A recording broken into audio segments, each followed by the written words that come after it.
That's right, I see the chat. I see y'all rocking. I see y'all coming. Hit that like button as you enter the building. You know what I'm saying? Hit that like button. Show your love. Show your support. You know what I'm saying? This that dope soul. This that new thing. Nobody don't know about it. Salute. Oh, sorry. All right. I think I got it. All right. Let's start over. Salute, Knick family. Welcome to the Just Nickin' and Weekly Show. I'm your host, Stephanie, aka Queen, and as always, we have a lot to talk about. The Knicks had an opportunity to close out this series after winning 2 games in Detroit and was unable to do it. I mean, I'm not taking anything away from Detroit, but I think this was a game that the Knicks should have won. I'm joined by Geoff Klafter from the Happily Ever Klafter Daily Sports Blog, AJ the Villain from Something Something Podcast at some point in the future, but a resident panelist for on DopeSoulSports on DopeSoulSports Sports Talk. I'm thinking about changing my name too. We'll get to that in the off season. We'll put out a poll whether I should change the name of the channel or not. But listen, let's get right into it. How disappointed were you in the loss last night? And what would you have liked to have seen the Knicks do better other than win the game? Geoff? Shout out to the chat, by the way.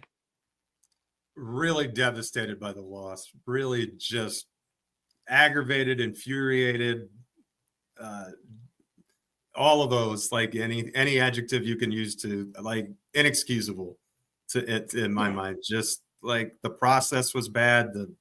The energy was bad. It was a bad a game as I could practically imagine us playing. It's amazing we only lost by 3. Like, I mean, Towns was bad, Brunson was bad. Like, it's just strange stuff that happened in the game. I don't want to go over all that again. We talked about that this morning, but just very frustrated. I saw something on, and maybe I should save this for a little bit. I'll save that for okay. But because I don't know that it's relevant to your question, so I was trying to stick to that. Yeah, just real disappointed. I'd like to see a little bit more flow on offense. Let's get the ball in Cat's hands. When Cat shoots the ball 18 plus times, we win. When he shoots the ball like 12 times, we lose. So feed the beast, even if he's not necessarily hitting. Look, even Brunson, like, I want those 2 guys getting 20, 25 shots. When we saw them both shooting the ball, I trust them more. There are stars. They've got to carry us. It's the postseason.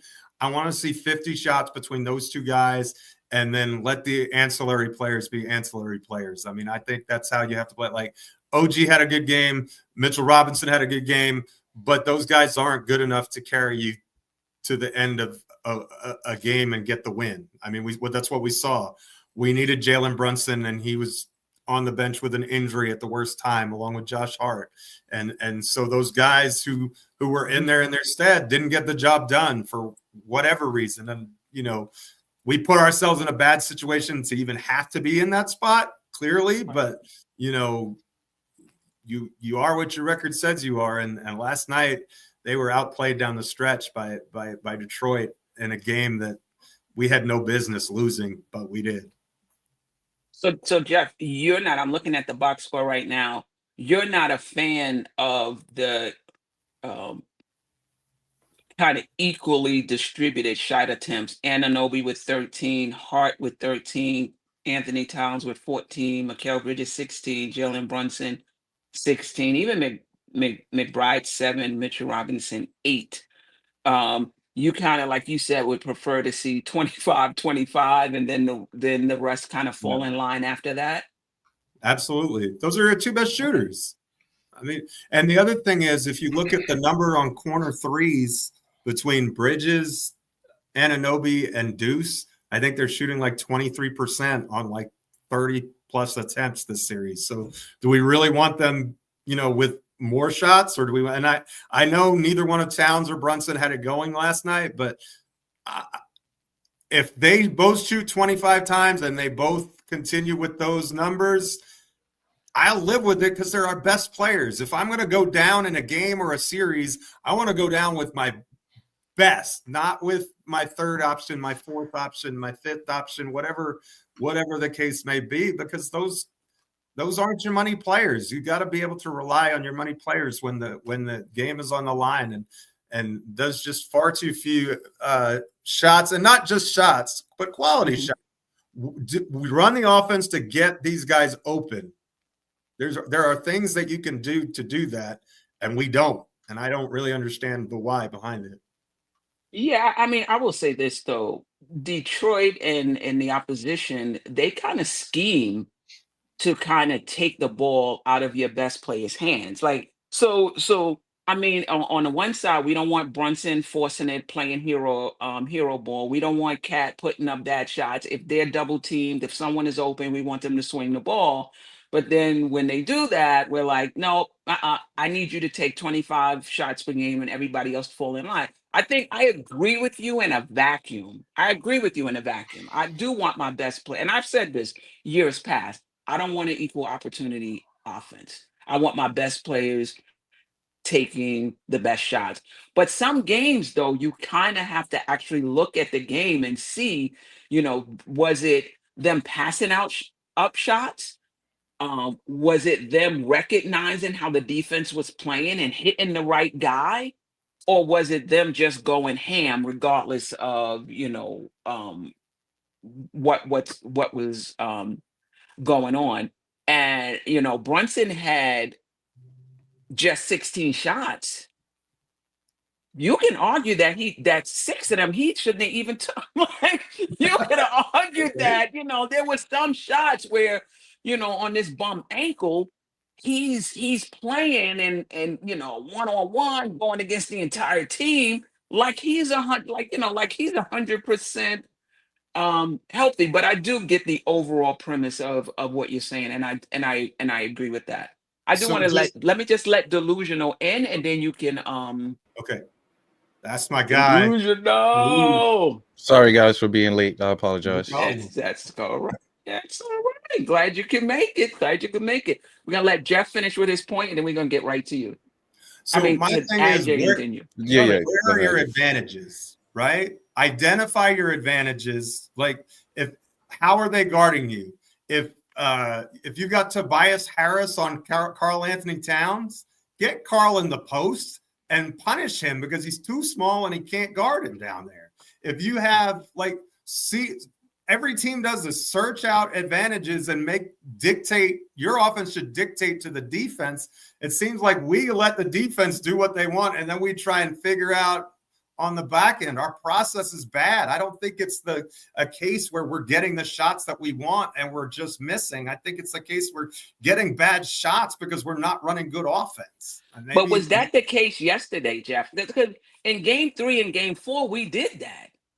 So it's not all the time that we're leaving meat on the ball. It's not all the time that our process is bad. It's not all the time that we're not taking advantage of the mismatches. In game 3 and game 4, we did. But you can argue in game 5, Towns wasn't as good as Tobias Harris. Like, you can argue in game 5 that Tobias Harris did a decent job on Karl Anthony Towns. I don't think Karl Anthony Towns was his most aggressive self, and he definitely did not shoot the ball well last night.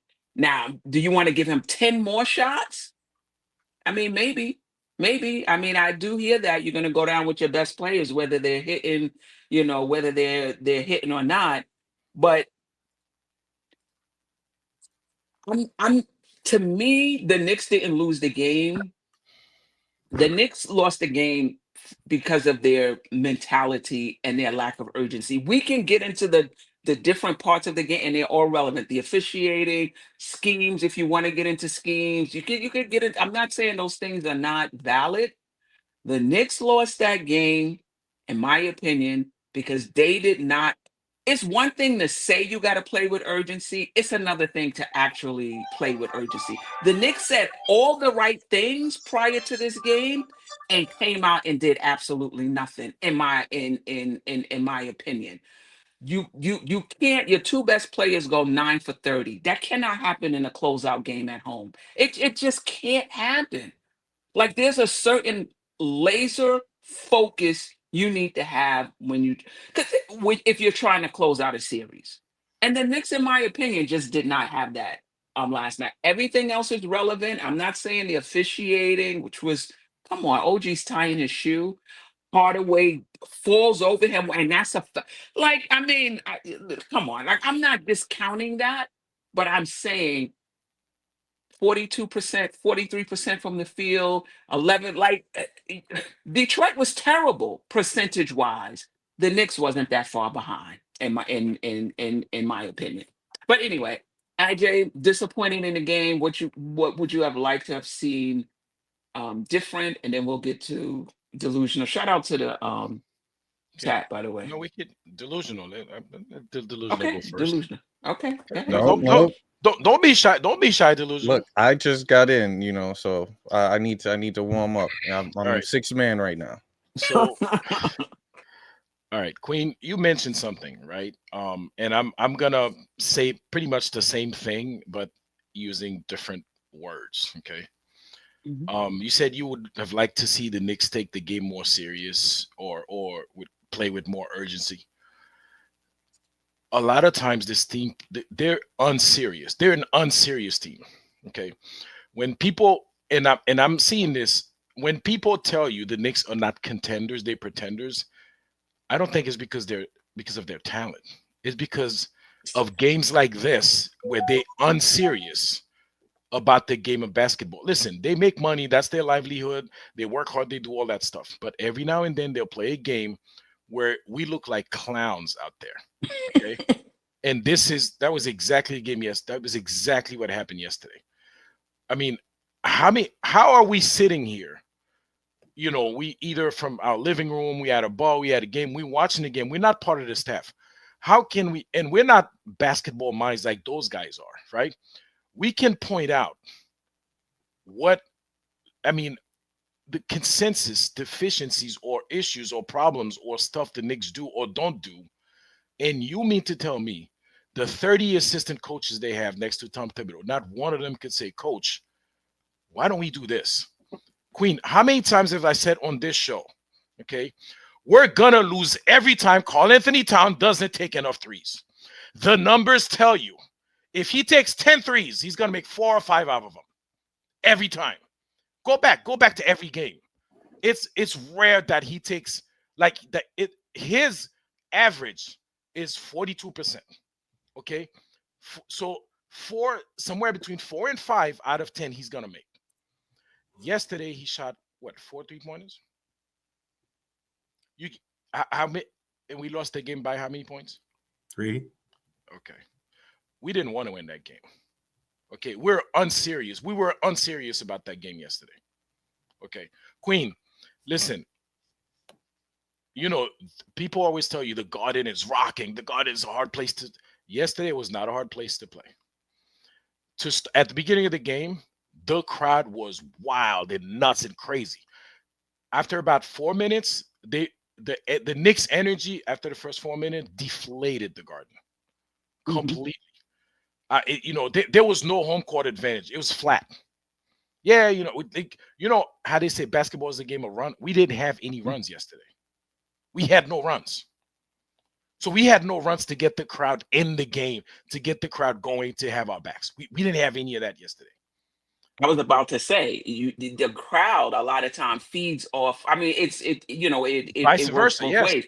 But how much of that was Detroit though, taking the crowd out of the game by making sure they were able to match the Knicks' energy to start the game and not get down? So that's pretty much what we did in game 3 and 4. How much of none of that is Detroit? You know why, Queen? Detroit had a horrible game. Detroit played horrible. We played horribler. We played more horrible than Detroit. Okay, Detroit had a terrible game. I mean, think about it. Who was their highest scorer? Asar Thompson. Oh, I could tell. I could tell you. Asar Thompson. No. It was Cunningham. No, I'm sorry. Okay. With 24. 24 Asar had 22. 22. Okay. Yeah. That was his career high, his season high. How do you allow that in an elimination game in the playoff? Nobody does that except for the Knicks. We were unserious about the game yesterday. We were not prepared. We thought it was going to be a cakewalk, a walk in the park. It was complete nonsense the way these guys came out last night. Okay. So, and I don't know, you could blame the coach for not getting them ready. You could blame the players for not getting ready. You don't need a coach. I mean, you're making $50 million. You don't need a coach to get you ready for a game, you know? And you worked all your life to be on that stage. You don't need a coach. You don't need a pep talk from the coach to get ready to perform. I'm sorry. So there's blame everywhere. Yeah, you know, you could blame the refs. You could blame everything. But listen, some people say credit to Detroit. Detroit played a horrible game yesterday. Okay, I don't even want to say Detroit won that game. We lost that game because we give him every opportunity, you know, to win that game. We did everything we could possibly do. Queen, I mean, we're feeding Mitchell Robinson the ball to be. We're feeding Mitch to be the focal point of the offense. Like, what are we doing? What are we doing? Mitch was the featured player on offense yesterday. Do you think they were featuring him, or do you think that just in the flow of the offense, you know, he would force feeding, touchdown pass to Mitch, hit him in the back of the head, like trip him, he almost fell over the ball, like it was force feeding, like all night long. So I don't know what we were doing. And listen, if I'm on a team and the coach is coming up with these dumb plays, I'm gonna be like, Coach, I'm not doing this. If you want that me to wasn't the play, AJ. No, I don't think that was the play to go to Mitch. Queen, I know you're sensitive about Tibbs. Keyword if. No. I'm not sensitive about Tibbs. Keyword if the coach is coming up with these plays, right? And let me finish. If the coach is designing better plays and the players of doing what they're doing out there, if I'm the coach, I'm like, listen, guys, I don't know. Like I mean, these are your guys. I'm shuffling things, man. I'm doing something. So something's got to be done. I think we're overreacting. I think that finish. I don't think it's overreaction, Queen, because listen, you know when you're gonna see that. God forbid we lose the game tomorrow. You're gonna be like, oh, you know what? That game 5. You're gonna go back to that game. AJ, I agree with you. I agree with you. If we lose, of course I'm gonna talk about game 5. If we lose this series, I'm gonna talk about game 5, the opportunity to close it out. The point that really gets to me is when we win, it's on the players. When we lose, it's on the coach. And I just feel like our analysis has to be a little more nuanced than that. Like we can watch the game and see how much of it was scheme and how much of it was a lack of execution. It can't just be we lost, it's because of Tibbs. Oh, he didn't get the team ready. Well, when we won 3 and 4 and we came out and took the crowd out the game, was that Tibbs? No, it was not, in my opinion. Well, that wasn't Tibbs. That was the players coming out, understanding the urgency of playing on the road. But Queen, I don't know who's saying that, but that's not what I'm saying. I'm not saying it's Tibbs. I'm saying it's everybody. That I am basically telling you is everybody in that organization effed up last night. Okay, or they've been messing up all season long, and then it showed its face last night. Okay, this is why I think this is why teams don't take it serious, because listen, I don't listen to the TNT people, but I can only imagine what they were saying last night. Okay, because we come in, how do you go in, especially you all banged up, you want to get an extra day off, you want to get an extra day of treatment, you want to get all these, you want to get as many advantages as possible that you can, right? I mean, Queen, we couldn't hit a free throw last night, man. I don't know what the percentage is, but watching it live, watching it there, 59.3. But Mitch was 3 of 7 though, so I think that drove it down. But 59.3%. And Detroit couldn't hit free throws too, by the way. Yeah, So yeah. But they they did shoot play they 72.2%. And and that's terrible in the NBA. They played really bad yesterday. Detroit, and I'm looking at Detroit. I'm like, how did that team win the game? Like they had a horrible game, but somehow we managed to hand it to them. but we was worse though. I mean, I think it came down to neither team shot well, but they made the plays down the stretch. They made more of the plays down the stretch than we did. You know, Asar Thompson scored 22 points. You can't win that. You can't win a game allowing that. He's their worst scorer. but you also can't win a game when your two best players are 9 for 30. That shouldn't happen. That shouldn't happen. In a closeout game, that should not happen. I agree.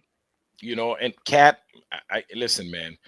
If all it takes is Tobias Harris to shut down Cat, man, we got the wrong guy. Listen, Tobias Harris is not a known. He's not a top 100 defender. Shots fired, boy. He's not even a top 100 defender in the league. He's a top 100 nothing. Tobias Harris. Maybe he's a top 100 oldest player in the league. Trust me, when Tobias Harris retires, nobody's gonna talk about him. Because he's not a player that can stop anybody. He's not known to be a great defender. And here he is shutting down Cat. Go ahead, Delusional. I'll save more for later. I mean, you shut the booth down. What is there left to? No, He said we got the wrong player. Oh, shots fired. Queen, listen, man. If all it takes to shut you down is Tobias Harris, then we have a problem. No, we do have a problem. And they're content. There's not a lot of double teaming on Cat. And maybe I'm not, if there is, maybe I'm missing There isn't. They're content to allow Tobias Harris to go one-on-one with Colin. They're content. You score. But and you don't score. That you score, but he don't score. He's not scoring on Tobias Harris. He's jammed up. You know, Tobias in his face, he's all jammed up, don't know what to do. In game 5. Like, are you saying the entire series, or you're talking specifically about game 5? Not just game 5, of quite a few games. Game 2 was the same way. He had 10 points in game 2.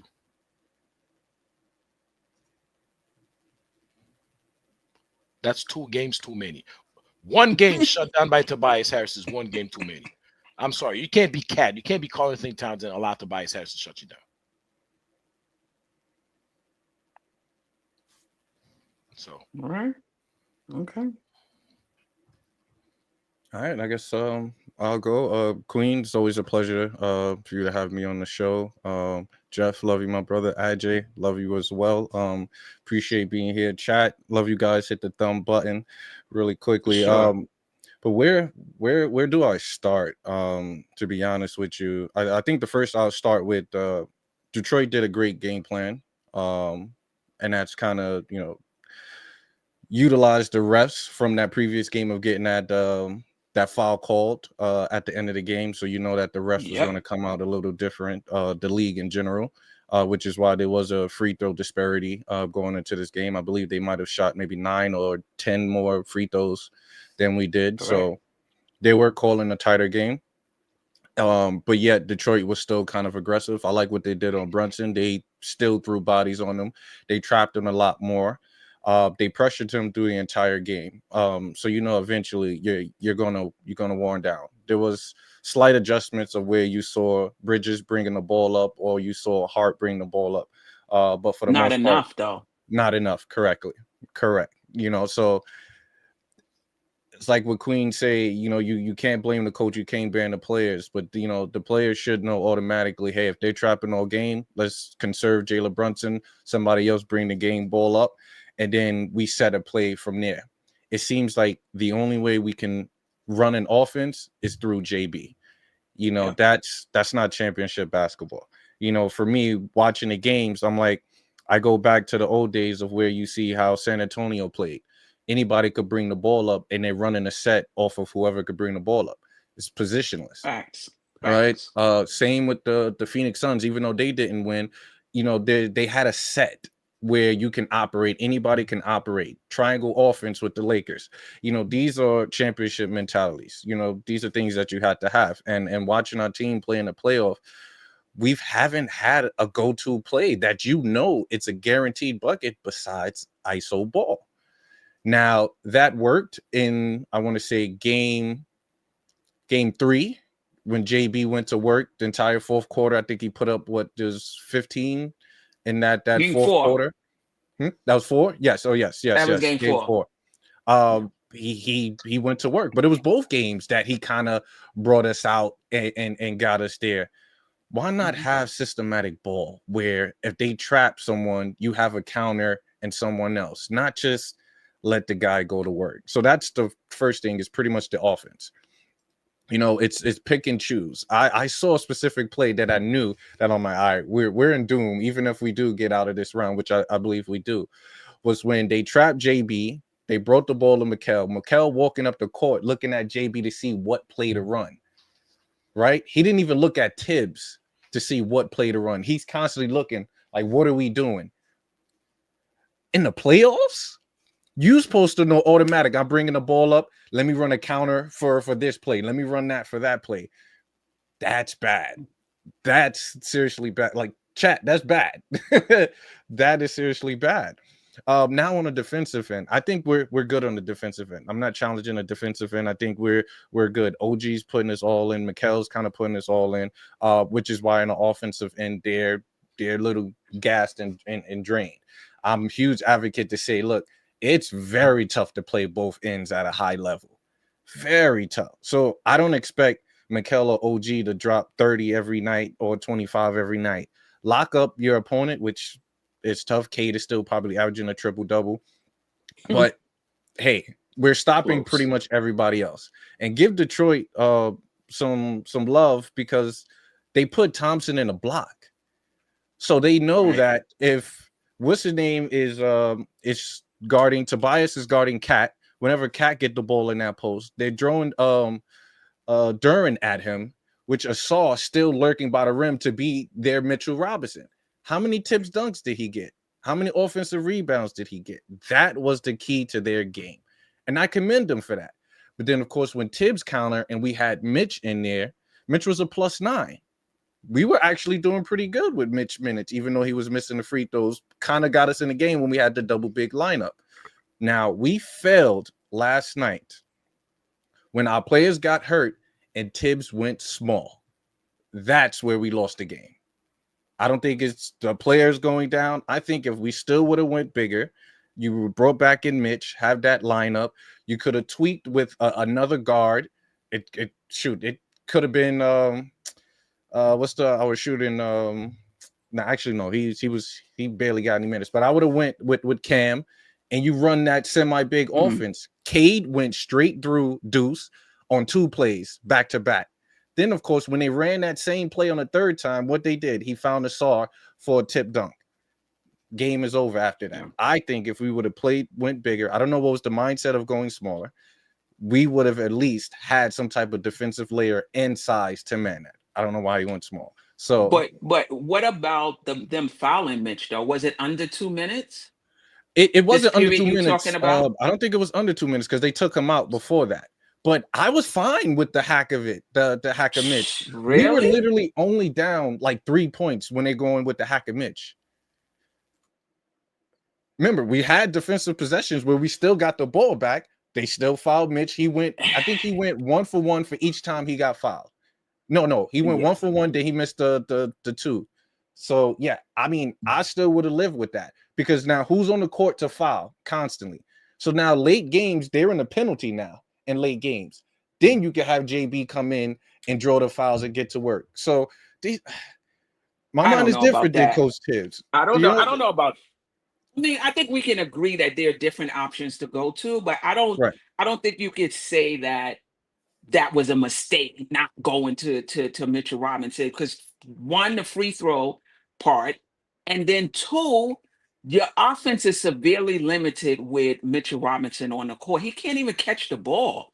So it's one of these things where you're gonna get the second chance points, you're gonna get the defense. Then, but you're not. But this is what a coach is weighing. But then we're not.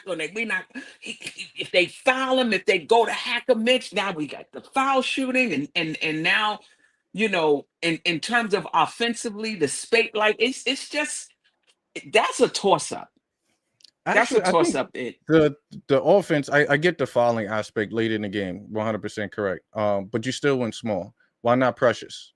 Precious been sitting on that series the whole entire game. What was Precious in the game. I know I get it, but you do something rather than go small. You can't put a smaller But guard why? on They Cade. had Tobias Harris out there. Queen. We're talking about Cade Cunningham on Deuce McBride or campaign. We're not that's totally different than, like I said, the game plan that Detroit had for when they did have Tobias on them. You still had Jalen Duren lurking, and you still had Assault Thompson. They were trapping when he got in the paint. Perimeter is a little different. This is when Brunson was out the game? This was when Brunson was out, correct. So when Brunson was out, you would have went I would have went big. I would have went big because we lost Hart as well. Remember, we lost both of them. So you brought in 2 guards during that time period. That's why I said we lost that game, because we went with 2 guards. Yeah, but and listen, they killed us. That's fair. I will also say this Knicks team is not a very good ball handling team either. And with Brunson out, your primary ball handler, you can argue that you do need guards. That you do need guards in the game. We're not taking calls tonight. I'm not set up to take calls. But yeah, I mean, I'm not arguing. I'm just Correct. going, You're just going through, right. And I do going want back to and kind of, forth. I get what you're saying in terms of Cade Cunningham. They're small, but then we need ball handling on our side to kind of initiate the offense. but that's the thing, Queen. What offense were we initiating? That's what I'm trying to say. Like, if you have you don't a think it legit would have system, been worse without McBride or Cam? I'm sorry. You don't think it would have been worse without McBride or Cam?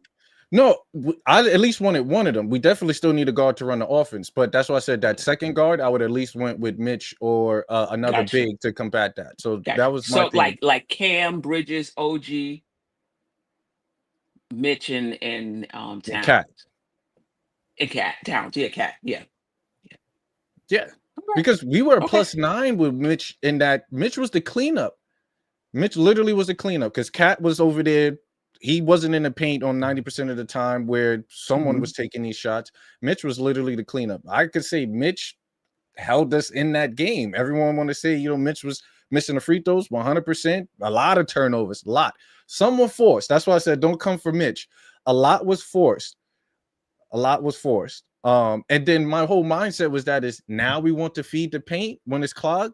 How many times in a pick and roll? It wasn't clogged. Mitch just couldn't catch the ball. He just couldn't catch the ball. Look, those were he rolling to the basket. They throwing him the ball right. And I'm gonna tell you why. This is what I would say. Wait, can I come back that real quick? So Queen, let's say me and you run a pick and roll all season long, right? I never pass you the ball in the pick and roll. Never. Which we know that he does not get the ball in the pick and roll. Why do I expect to get the ball in the biggest series, biggest time, biggest game on a pick and roll, Queen? That's why I say we don't have a legit offense. We don't. There's no set rhythm. I don't know when I'm getting the ball. Mitch don't know when he's getting the ball. So on that pick and roll, I say it all the time. Feed the runner. Why? Because that still would at least draw the defenders in.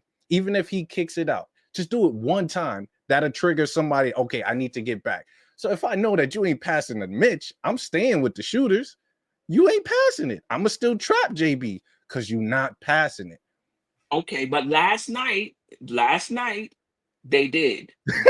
he wasn't last ready. night they did. And I'm with you, though. I would not have passed it to Mitch. I just would not have. You not hitting Mitch up top, don't hit him at all. Right. And they did it over and over and over again. It was the right decision to me, to the wrong person. It was the right decision. They were reading the defense. They saw him there. His guy was basically leaving him Correct. to, to trap and crowd the other place. It was the right play to the wrong person. So yeah, in my opinion, I mean, Geoff talked about this, this morning. Know your personnel. And if you're not hitting Mitchell Robinson for a alley oop, he's not touching the ball. I think Mitch can be great in the pick and roll. It's just that you practice what you preach. I don't think this is what's done in practice. I truly don't, because you can see once he set that screen, Mitch head is down, he's running to the rim, right? You practice what you preach. If I know that I set my screen, I'm rolling with my head up, rolling to the basket, that you know that you're going to get the ball, or the option is for you to get the ball. That's not an option. So but it wasn't just Brunson passing the ball. There was OG tried to hit. It was different players trying to OG. OG. I don't know about Bridges. Brunson. Bridges tried to. Not Towns. Hart tried to on a couple of plays. So yeah. You muted, Ajay. Yeah.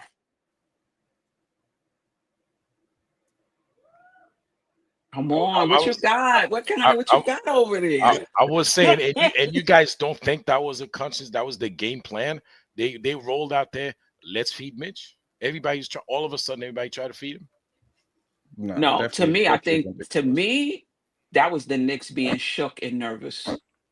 Because any other time, Mitch is wide open, they do not pass him the ball. They see him, but they don't pass him the ball. Now all of a sudden, here you can here. No, I think that was just part of the Knicks, in my opinion. Or maybe they saw he was playing well and they thought that he would catch it this time. I don't know what it was, but after the second time, that's it. Nah, but then that would limit your offense, right? The offense is already limited when Mitch is in it. Just accept it. Oh, Queen, you saw the game when Mitch first came back. He literally cleared the paint. They gave it to him. He had post moves. Why? Because he knew I was going to get the ball. We had games of him getting it on the block and making moves early when he came back. They made it a focal point for him to see those touches. Then they went from it. I don't know why. It's not like he was messing up, and he was knocking his free throws. What was his free throw percentage? It was above 65. We talking about last night, though. Wasn't a lot. We talk about last night. Okay. Last night after. Yes. Look, Mitch, my guy. Mitch is my guy. I know. Listen. Mitch played well yesterday. I mean, last night. 13 points, 11 rebounds, 8 offensive rebounds, giving us those second chance points, 2 steals, 2 blocks.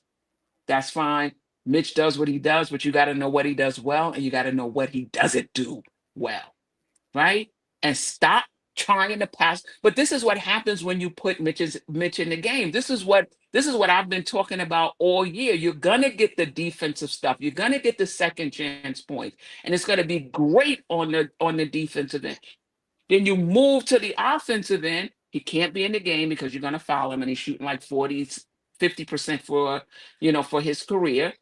And then his guy is going to roam and make it difficult for the other guys. I mean, this is what you're going to get with with Mitch. And we got a lot of guys like that. You put Deuce in, you're going to get good defense. The shooting may be, hit or miss. You're going to put Cat in, you're going to get offense. The defense might be hit or miss. He might rotate, he might not. This is what the Knicks have, 50-50 guys. 50-50 guys.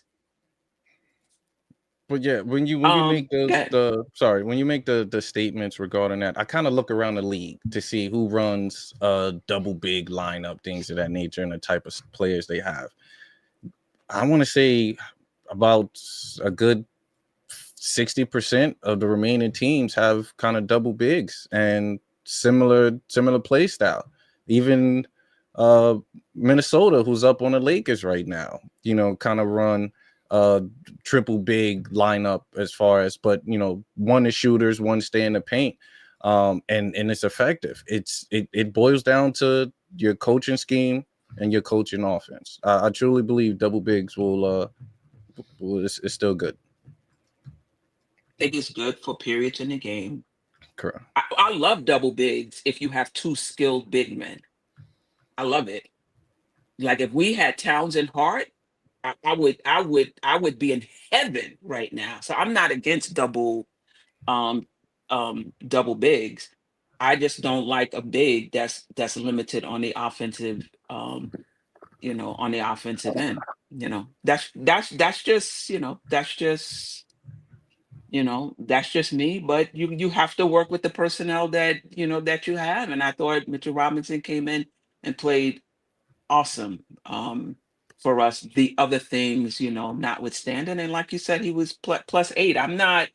I'm not down on Mitchell Robinson. I'm just pointing out his limitations, and so you can't just roll him out there, in my opinion, for the entire game. I do feel like Right. you have to pick your spots, and yesterday was a good spot because as Cat was coming up, to kind of crowd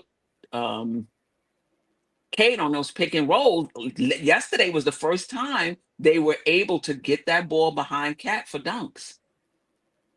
They were able, as soon as he came up, they were able to get the ball, behind him, whether it was a pass, whatever. And say what you want to say about Duran and Asur Thomas shooting ability, their passing ability, when they get into that short roll spot, it's pretty good, in terms of throwing lobs and interior passing.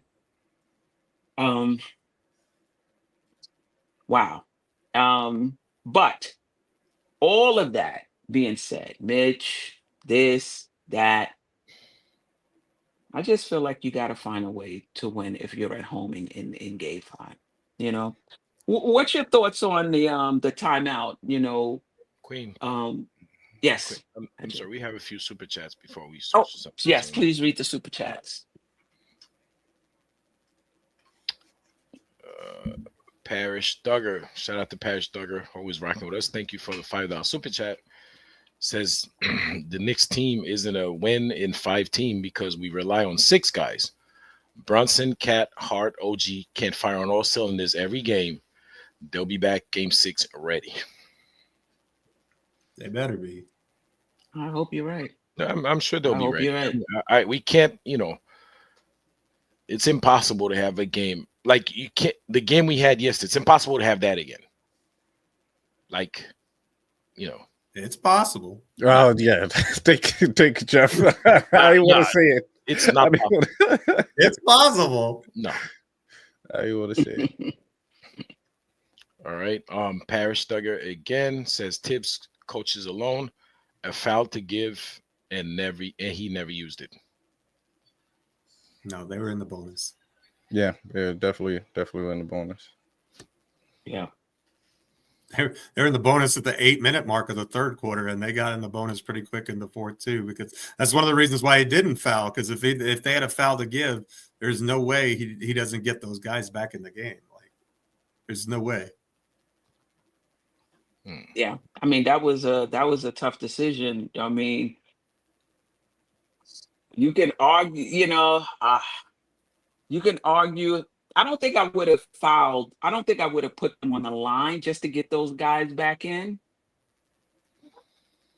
Do you call a timeout to get those guys back in, like you talked about this morning, Geoff? And now you can't challenge. Now you can't move the ball across half court because you don't have timeouts.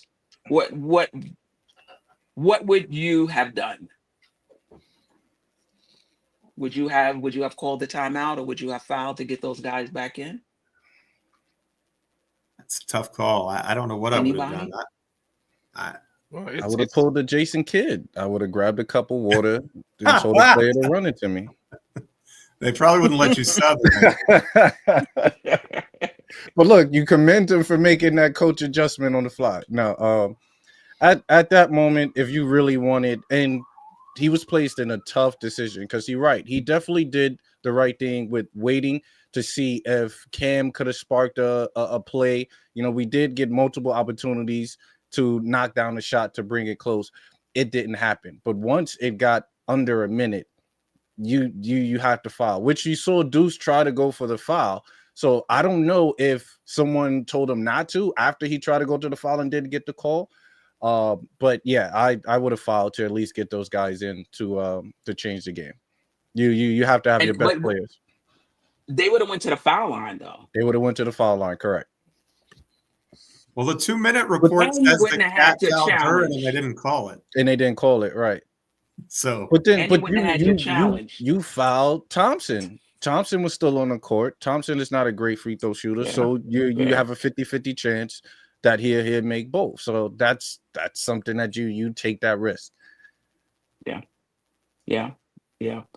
No challenge either. You wouldn't have had any challenge either. Because you wouldn't have had any more timeouts. Challenge? Oh, okay. If we lose the timeout, right. Yeah, there's no challenge, and you can't advance the ball either. Yeah, that one is tough. That one is tough. But I know they went out with 2:57 left, but all of that time they weren't at the scorer's table waiting to get in. Some of that time they were actually on the bench. I'm not sure how long they were at the scorer's table waiting to waiting to get in. Anyway, there's another super chat. There's a couple other ones. Mr. L, thank you for the $4.99. Appreciate you, Mr. L. Says Cat is being neutralized by Harris. Randall was a better fit. Leon has traded away our window. 5 picks for a role player we have real issues with. I mean, do you think, and it could be all of the above, but do you think this is what we're seeing right now? The Knicks are a talented team. And it's not all the time that the most talented team wins. But if some of us may consider this is just playoff basketball. You could throw seeding out the window once it starts. But if you do believe that the Knicks should not be struggling against Detroit, I guess my question is, what do you think it is? Is it scheme? Is it roster construction? Like, boy, we could we can use another ball handler on this team. Is it these players are not mentally tough enough and make, as Ajay would say, low IQ plays? Like, what is the struggle if you see it that way? Why the Knicks, despite their talent? Mm-hmm. Can I take this? It's Queen. It's scheme. It's the number one is scheme. Not one point in time have we ever saw Brunson used as a decoy. Right? You never saw Brunson in the corner, spacing up to space the floor. He's always on ball, right? There's never a play that JB is not taken off or being used as a decoy, except for maybe an out of bounds play for Cat to hit a game winner or something like that, which I still feel it's not drawn up. But I truly believe it's scheme. With the roster that we have is an unbelievable talent. All right. When we play regular season games and teams don't have, the time to scheme a game plan against us, you see the 140 points. But in a playoff series, your matchup day to day, they know your ins and out. How come we haven't seen any back cut, wide open back cut plays that we used to run during the regular season? Have they ran that? But you can't. You got to read that. Listen, you got to read the defense to do that. So, for example, in the beginning of the season, that was before they were putting a small on Cat. So they had their center on Cat. They had their forward on Brunson. On Hart. There was a lot of space behind Cat to go back door. Once they switched it up and they put their small on Cat, now they have their big on Hart. That their big now is in rim protection position.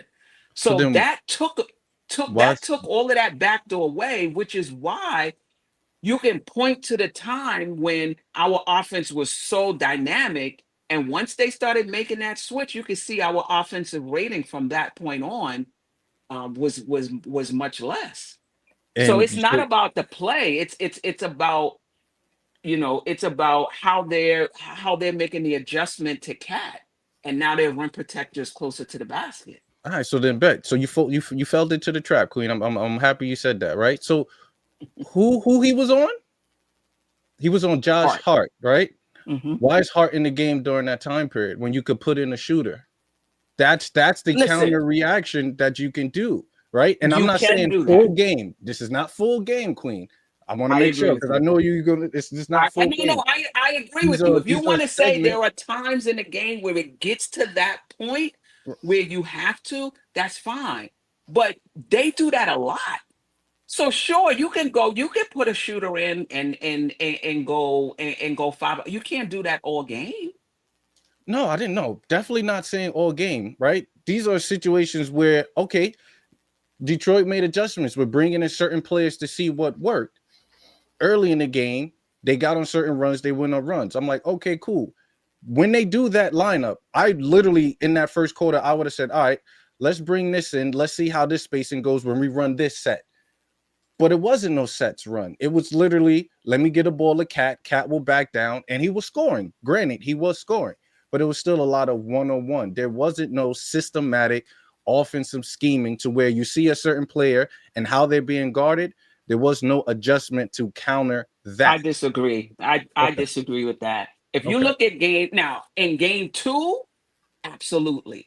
But in game 3 and game 4, you saw the adjustments. You saw the Knicks reading the defense. You saw the Knicks going to Cat in the post over and over against against Harris. You saw Brunson not dominating the ball and going one-on-one against the entire team like he was doing in game 2. You saw him moving the ball around.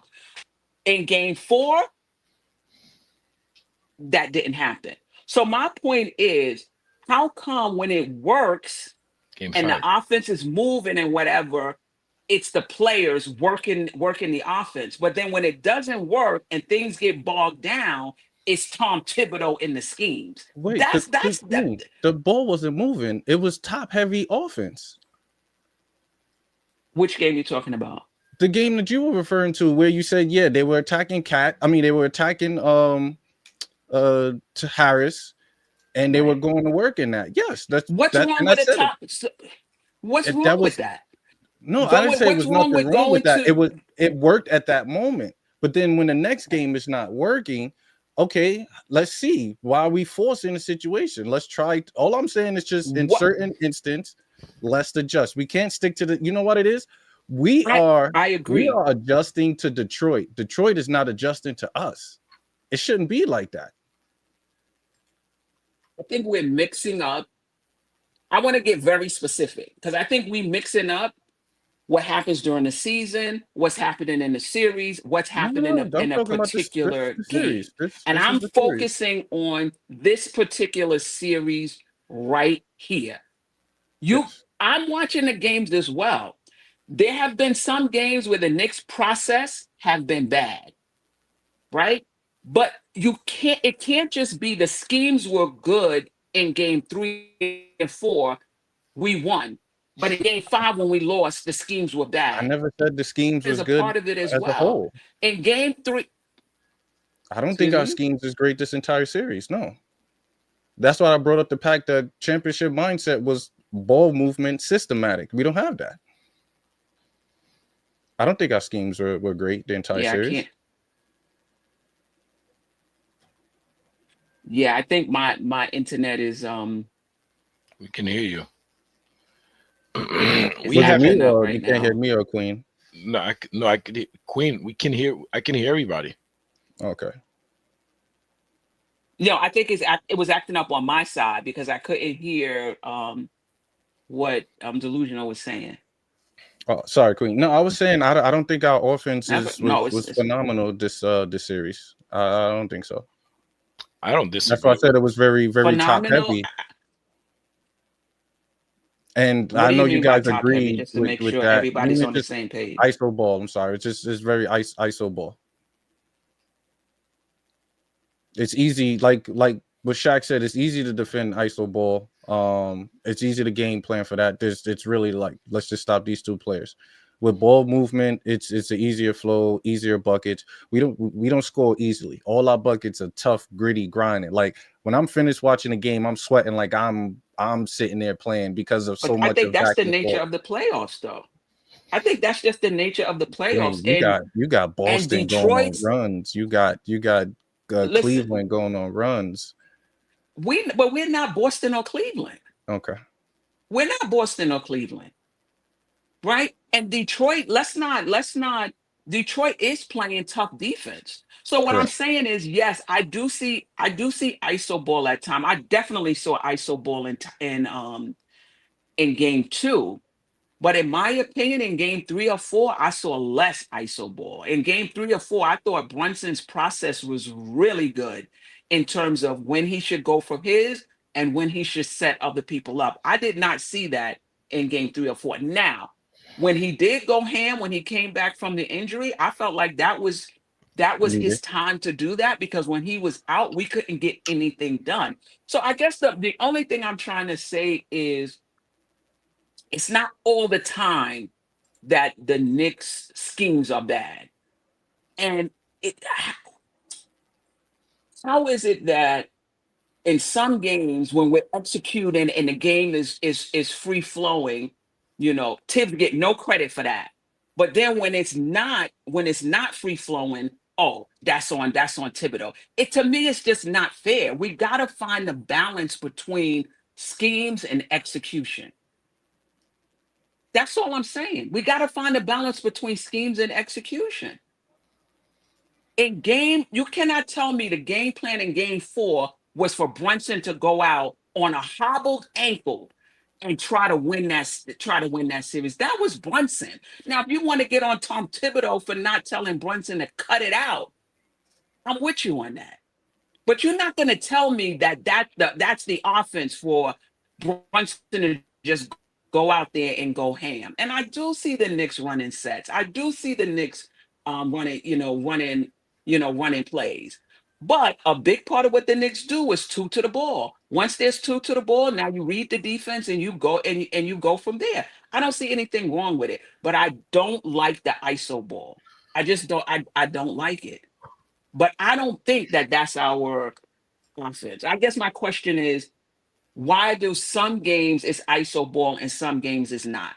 Is that Tom Thibodeau saying today we're going to do ISO and this game we're not going to do ISO? Why is it that some games is more ISO than others? I know. I really want to know because if that's Thibodeau, the offense should look that way every game. Well, Queen. So the coach is really a name for the manager of the game, right? So if you're a coach, and I like to, I hear all the time, Thibodeau got his ways, he's got his philosophy. If the team is not running the way you want, as a manager, you have to get them to run the way you want. I agree with that. Okay. So I agree with that. If they run an ISO, maybe that's what Tibbs wants. If they and on the games they don't run ISO, maybe that's what Tibbs wants. He's the manager. It points to him. If they run an ISO and we lose in a game, it's Tibbs' job to stop the ISO and get him to run different things. That's his job. Yeah, I agree with that. I agree with that. I agree with that. I think Brunson has too much freedom on the offensive end, and I think you're absolutely right. When he's doing the old ISO thing time after time after time, absolutely, And absolutely, I Tom agree. Thibodeau is, everybody knows, is a guy who's so strict, who's so rigid. Like if you complain about minutes, you're off the team, right? Obi Toppins, if you any kind of disagreement with him, Cam Reddish, what's the kid in Philly? All the players that should have been off the team, but go ahead. Okay, but then Brunson could do whatever. Brunson could do whatever he wants. Josh Hart could do whatever he wants. You gotta. It's all over the place. I don't think it's all over the place. I think that Tom Thibodeau, like many coaches, gives certain leashes to certain players. I'm and that happens all over basketball, all over. But there are coaches though who know the type of point guard they have and they know the type of team they have. And if they have a team where the point guard is basically running the team the way they want them to run the team, they're hands off and they don't really say anything.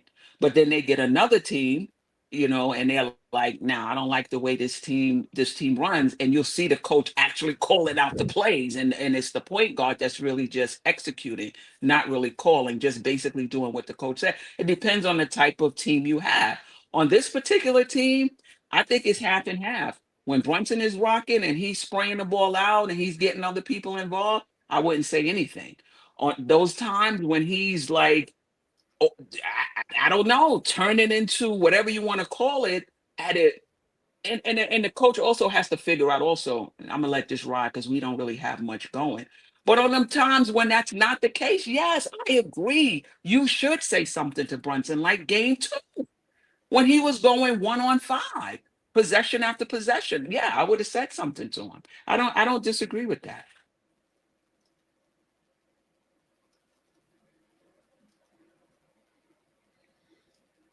Yeah, no, But I I think think this it's is turning into, we spent so much time on Tom Thibodeau. It's almost like it's Tom Thibodeau's fault we lost game 5. And it's not, in my opinion.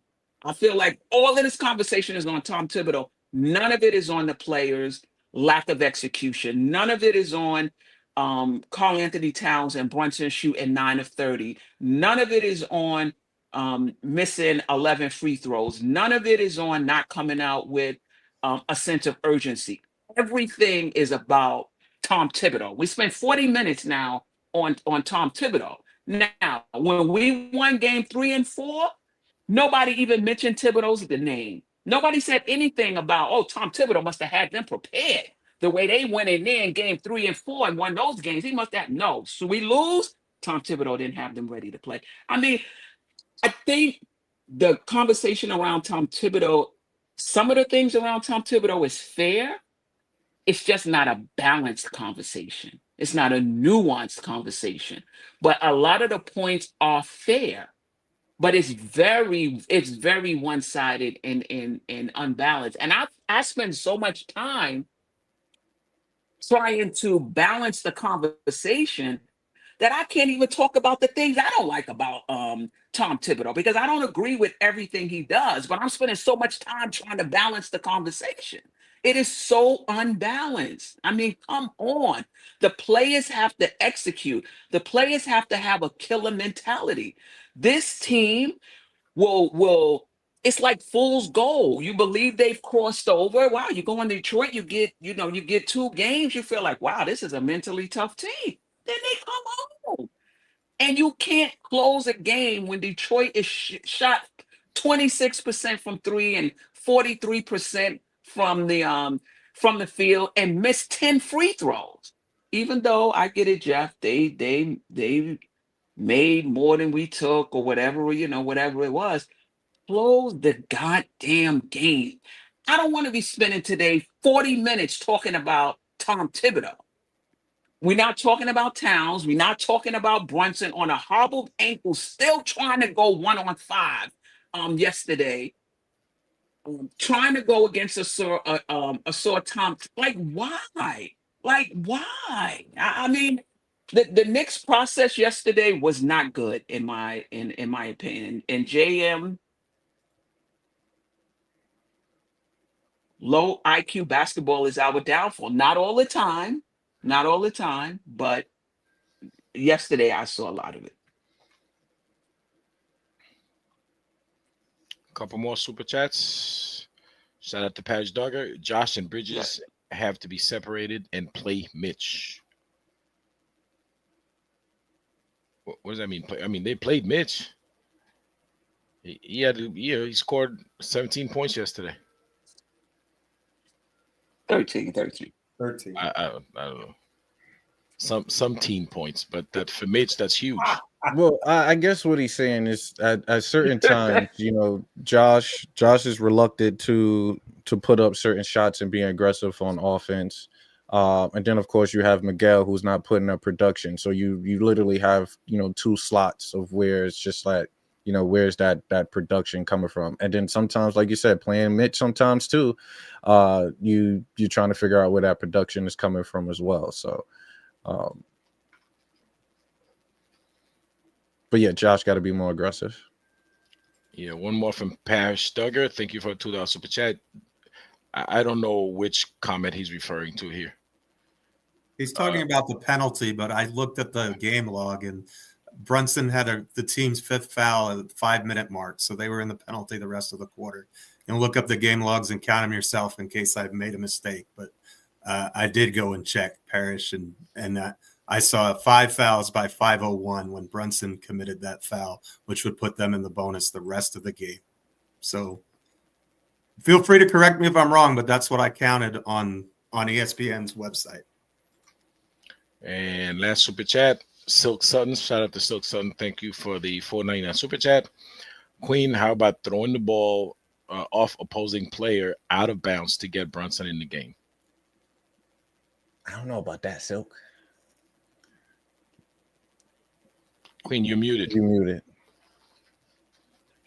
So in other words, there were things the players could have done to stop the clock, to get Brunson in the Brunson and Hart in the game. Or throw it at the player's foot. They call that a kickball. Kickball, yeah. The player minded his own business, right? You throw the ball at his foot, kickball. I don't trust us to throw the ball off the player. We'll probably throw it and bounce back, and it'll be out of bounds on us for a turnover. We can't even get an inbounds right, and you want us to throw the ball strategically off the player's foot and out of bounds. I don't know. But no, actually, the Silk, I'm teasing, but I actually think that's a great idea. It would have been a super heads-up play. Awesome suggestion right there. High IQ for sure. Yep.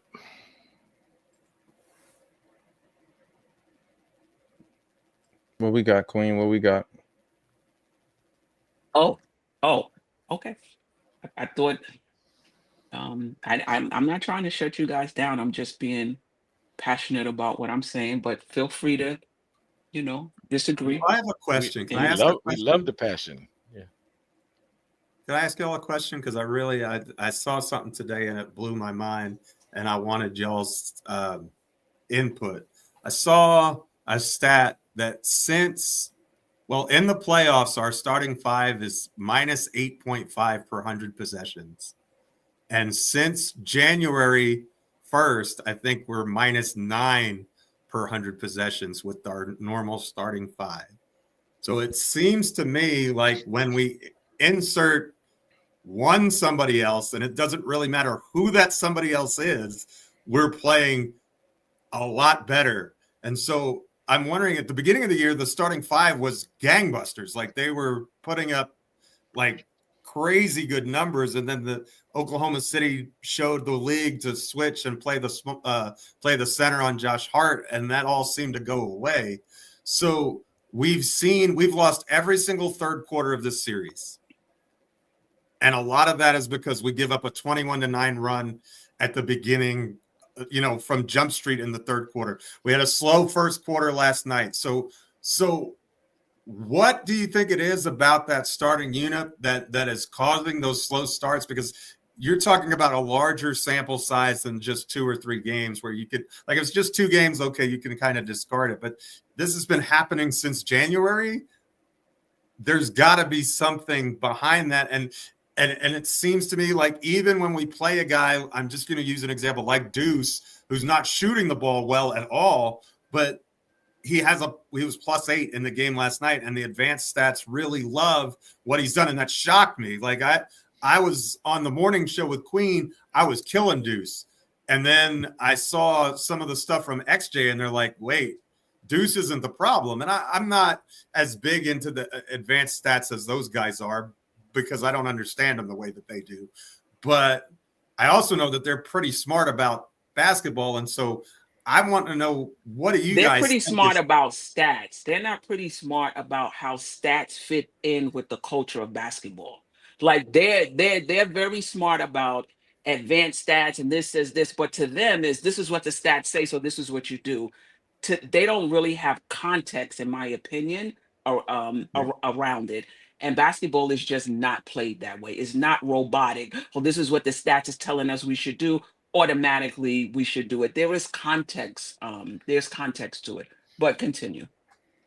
so my question is, especially in the third quarter, we've gotten off to these slow starts, and then when it takes about 7 minutes, and then somebody from the bench comes in, it doesn't matter who, and then like last night's game, we were down 10 in the third quarter. They brought in a couple subs, and we made a run. We tied the game in the third quarter. We were just down by 3. So my question is, what is not gelling about that starting 5 unit that's causing us to consistently have these? I mean, it's the starting 5 that's getting beat, like I think plus 33 per 100 possessions or something like that, something crazy, like in this series against Detroit, like insane. Like I couldn't believe it in the time that they're on the court. I don't know what to make of these stats, heads or tails, but I wanted you guys' opinion. Why do you think that this is happening on such a consistent basis in every third quarter, it seems like? And like I said, we do come back, but we dig ourselves a hole in the third quarter, or if we have a big lead, it's gone pretty quick. What do you guys think from what y'all seen? I guess it's staying warm. I know for me, whenever we and mind you, I'm nowhere near a professional ball player at all. But when I did play high school ball and D3, that halftime, I was always up running on the treadmill, still keeping my body warm, because your body can freeze up. And you're going back out there and try to play high intense basketball right after that. You know, even when we come back out, we're on the layup line going full speed doing that. So your body, it's still in game mode. That plays a factor for me. I can't speak for the league. These are dudes that do it for the job. But I know for me, my body, like I can literally be knocking down shots that first half. If my body's stiff up, it's going to take a while for my legs to be with my jump shot and for me to recatch my breath as well. So that plays a role. That plays a role. I think even Mikal said it in the interview. He was like, yeah, I think we might have to come out and do layup lines. You know, he said similar issue in Phoenix when they used to come out flat, you know, be more aggressive coming out the half before the game, before the half, and still have that warm body. Yeah, I mean, I think it depends on the team. You know, like you said, there's some teams that don't have that issue. The Knicks do. They have to, they have to figure it out. I mean, if that's the issue, we feel like they're not warmed up. Maybe they got to come out and play a little five. They got to play a little 5-on-5 before, before the start of the third quarter. Three I, on I two think, on one. yeah, I think one of the things we're underestimating about this group is it takes more than talent. It takes more than talent to win basketball games, and it takes more than talent to win playoff series. And it's not all the time that if you're not getting the best out of your players, it's because of the schemes. Sometimes players are talented, but they not that, And I'm not saying that's the case here. All I'm saying is it's not always just talent. Talent fitting together, that makes a difference. Talent with mentally tough players, that makes a difference. I've seen many talented teams not do well in the NBA. It wasn't because of lack of talent, and some of it may have, for some teams, it may have been schemes in the coaching, but not all the time. You know, I don't really know who this team is mentally, quite frankly. Every time when I feel like I have a handle on this team and their mental toughness, something else happens that makes me question it. You know, and game 5 was one of those things. Like after 3 and 4 games, I was like, wow, this team is growing up before my eyes. And then they come out and shit the bed in the game, you know, in game 5. And I get the officials, I get all of the things you know, everyone's talking about, and that's all legit. But I just didn't see a level of toughness um in this team.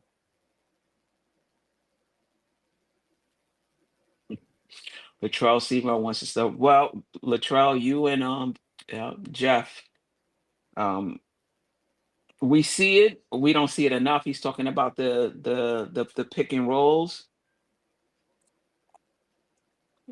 Let me ask you this. And again, I hate kind of revisiting this. Like it's like when we win, we're on a high, and we're talking about, oh, we're on our way, and then when we lose, it's like everybody is so down in the dumps, and it's But how Queen, much faith do you have? Yeah. while you're typing, because I hear you typing something. Hold It's on, not. that's not me. That's not you. Sorry, Okay. that's me. Oh, that's delusional. Listen, it's Yeah. not Mhm. when we lose. It's how we lose. Okay, you could lose a game. Listen, if you play a hard-fought game like everybody in the other team wins, you win. We play totally uninspired basketball. When we lose really bad. Like we don't belong in the same league as those guys. That's the problem. Was that the problem last night that we wasn't in this? Because I get it. This is what happens when we down about yesterday. So now we're gonna talk about the whole season. Do you feel last night that we looked like we didn't belong in the same league with Detroit? No, well, because Detroit looked like they didn't belong in the NBA either. But somehow we managed to lose to them. And that's scary. Okay. I mean, this is a team that some people talking about, I mean, is this the core, are we contending for a championship, or are we pretenders? Like, what are we? Because teams who aspire to win championships don't play. You don't get those games from them. Not in the playoffs. Not in situations like this. That's when it's money time. This is time for business right now. These guys, they weren't ready for business last night. So I have 2 questions about last night and the series in general. What's your thoughts on how Brunson is running this team? Because your thoughts on how Brunson is running this team this series. Which game? So I The guess entire series. the entire Yeah, series. your thoughts on how Brunson is running this team this entire series as the person who has the point guard in his hands the most.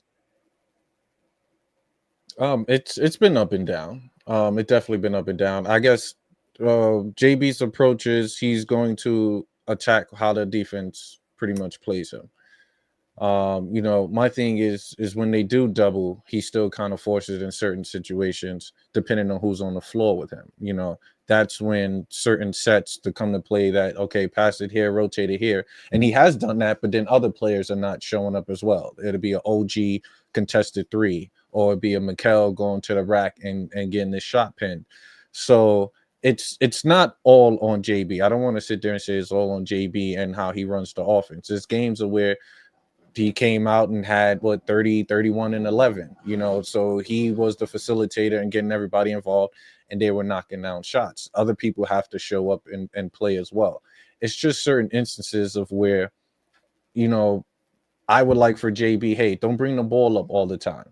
You conserve energy elsewhere. Have somebody do that, run the offense through somebody else. I just don't like the fact that in order for us to score, he either have to pass it or shoot it for us to score a basket. That's my only issue. Now, when I Who else bring on that the up, team can do that, you think? Hmm? Who else on the team can do that, you think? That can initiate offense? Queen, anybody could initiate offense. I'm You being talking about completely just bringing it honest. down the court and making a pass? Sure, anybody can do Right, that. but in a That's what you set, mean by initiate the offense? Just come down and make the first pass? first pass with actual movement of other players, correct. 100% correct. When has there been a time? So you see so there has been plays, I don't think in this series, there has been plays of Mikel bringing a ball up. He'd dish it to Cat. He would drop down. You would have OG coming into the post after they do a set screen where OG is on a smaller person, and then he backs down and go to work while JB is elsewhere. We've seen plays like that. Right? They tried to do that sometimes in this series, and it worked. But in games of where JB doesn't have it going, we don't see those initial plays that's being included to say, okay, let's get you off the ball for a few, and let's see other offense being run elsewhere rather than him bring the ball up.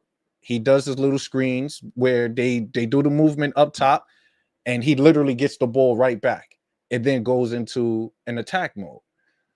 So that's, and I'm not blaming coach and things. I'm just saying, and you can listen. You can blame coach. I'm not trying to take anybody's takes from them. If you want to blame Thibodeau, you can blame you can blame Thibodeau. I'm not taking that away from anybody. I have my point of view. You guys are allowed to have your point of view. But what I am hearing from you saying is that we have those plays, we just don't do them enough. I believe so, Queen. I believe so. Okay. I think we have sets that we can use, and maybe Tibbs is calling it. And like you said, Jalen has the ability to call audible on the floor, which he should. He is the captain, and able to kind of get those baskets. And when he has it going, we see that. We see the audible plays where he's like, no, I have this person on me. I can attack, boom, boom, and we're good. That doesn't necessarily mean that's good basketball overall for the team. That doesn't mean that. Yes, I'm going to praise JB when we get the W, regardless if he forced that 31 or if it was a clean 31. And there was moments where we needed that. So God helped us. We needed those buckets, and he showed up.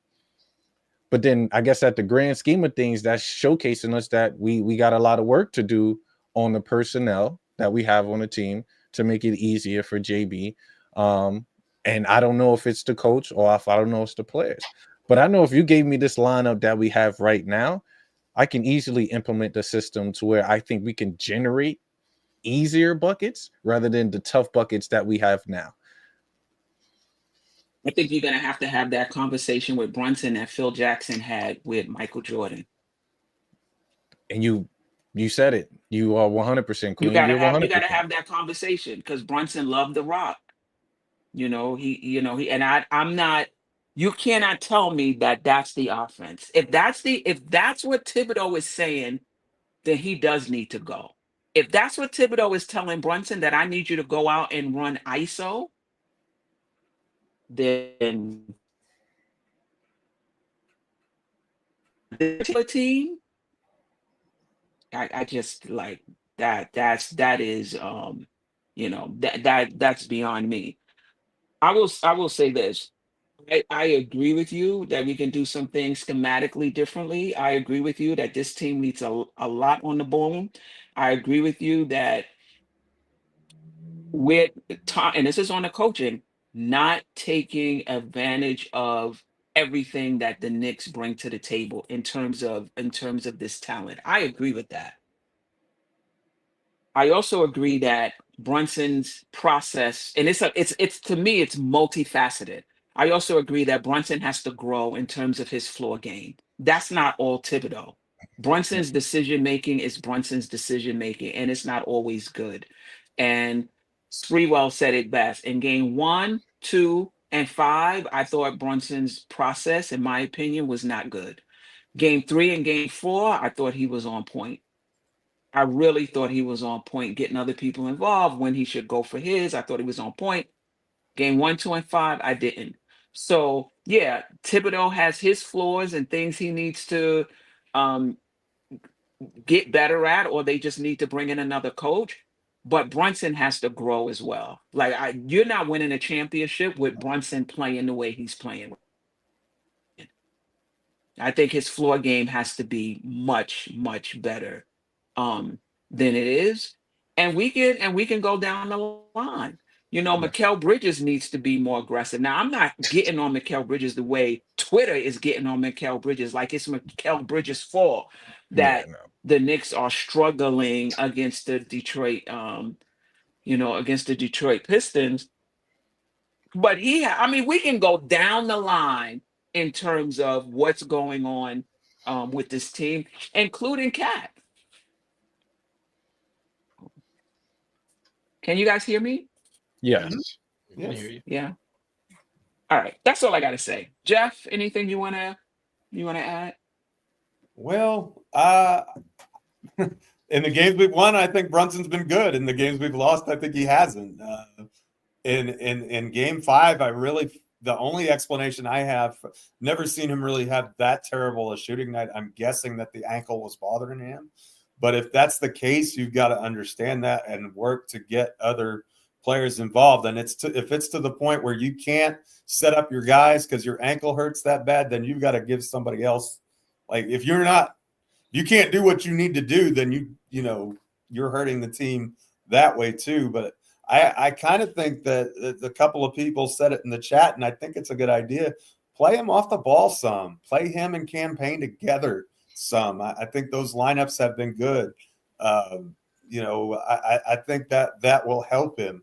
Assuming we can get. I mean, Campaign was terrific in game 1, and he's milk carton since then. But I think there are creative ways that we can get him to be better.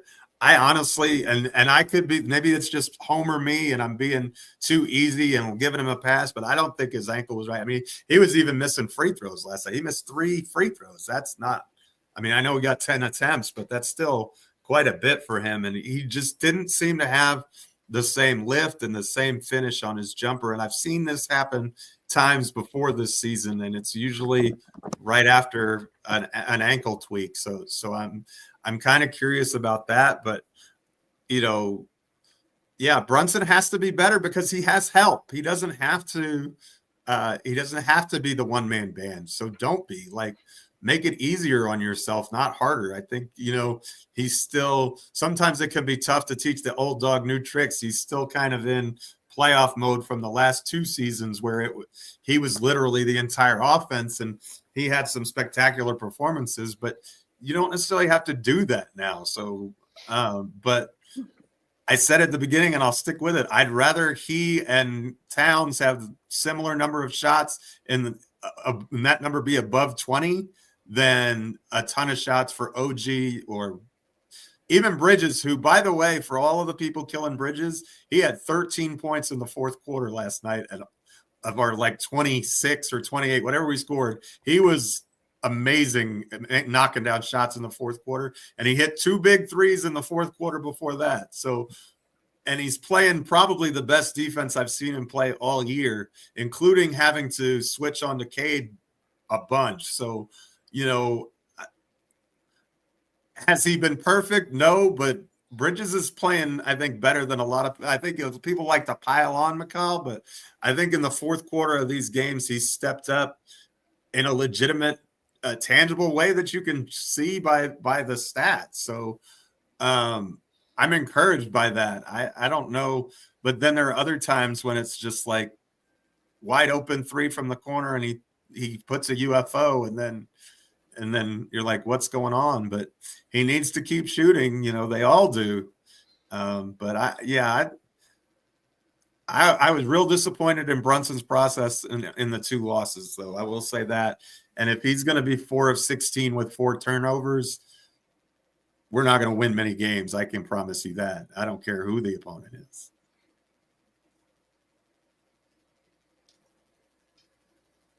Yeah, I agree. I agree. But the ankle injury is definitely is going to hinder him going forward. So it's definitely up to him to see how he adjusts. Is there any update on that injury? He's not on the injury report. We have a clean slate on the injury report, but that may just be Brunson saying, I'm fine, I'm going to play too. He's said before, if I'm not bleeding or dying, I'm going to be on the court. Is Isaiah Stewart, is Beef still playing? I don't know. I just heard about the Knicks. I saw Steph Bondi said the Knicks was injury report was clean. He didn't say anything about the Pistons, so I can't speak to that. But yeah, and granted, last game, like the gentleman said before, everyone had a solid shooting game as a whole. Like you said, it was just that free throw disparity that kind of hindered us. So I truly believe we're going to get past Detroit. These are little things that we're dealing with now. Eventually, we will get it together. We just need easier offense. To be honest, guys, I can't preach enough more about easier offense. I know Queen said we're not Cleveland, we're not Boston, but when I watch other teams in the playoffs that's in our position, their offense just flows so easy. It flows like they can generate easy baskets, while for us, every bucket is a grind. And Detroit, granted, yes, top 10 defense, we give that to them, but they're not playing with size. They're killing us with athleticism, and somewhat height of when we go with Hart and JB. But we can counter these guys. I don't know if Tibbs is making the right adjustments. I'm gonna have to throw that out there. We can definitely make a push. That this is gonna be a tough series. It might even go to 7. There's a possibility to go to 7. What do y'all think about that? You know what, Delusional? Before the series started, I said if we allow the Detroit Pistons to win more than one game, it's a failure. Okay. 2 games it's a disaster. Now, if we allow this to go to game 7, we're probably going to lose that game, and we would deserve it. We have no business being in game 7 with that team. We're way too talent. Like we're more talented than that team. Injury or not, but I mean, again, you just said the injury report. There's nobody in the injury report, so we're healthy. There's absolutely no reason why this series should go to game 7. Okay, and we all know game 7s, anything can happen. So game 7, it doesn't matter where you're playing. That there's no home court advantage in game 7. I don't care what anybody says. And especially our recent history tell us that, game 7, there's no such thing as a home court advantage for us. Okay, so if this thing goes to a game 7, the consensus, the noise out there is that if we lose this series, Tibbs gonna get fired. If this thing goes to game 7, they should really look at, okay, what the hell is Tom Thibodeau doing with this team? Because it's a failure.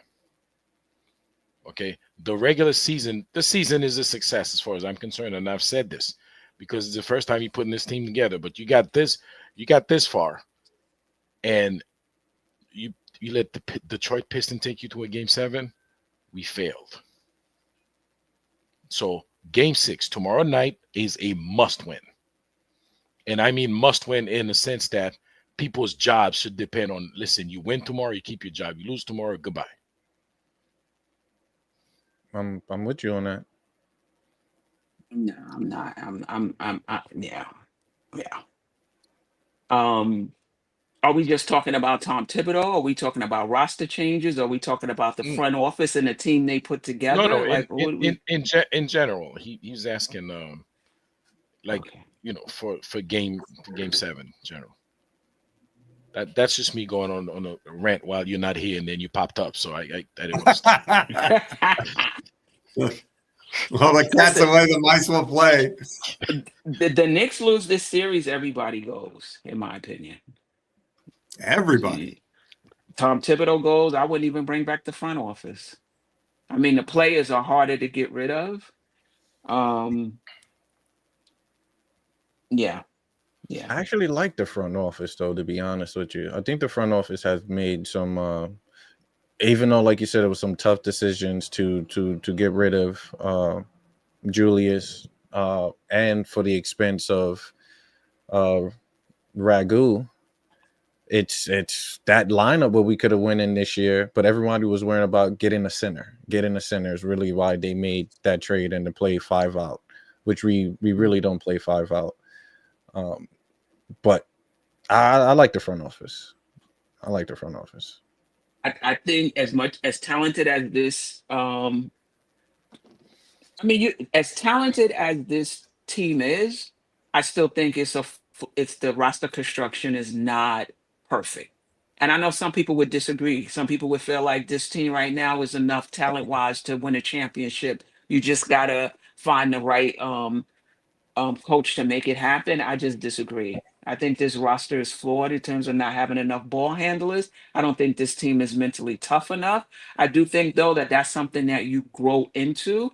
And I think that we are comparing a team that's in their first season together against Cleveland and Boston, where maybe the talent is comparable. And you can even argue that that's not even the case.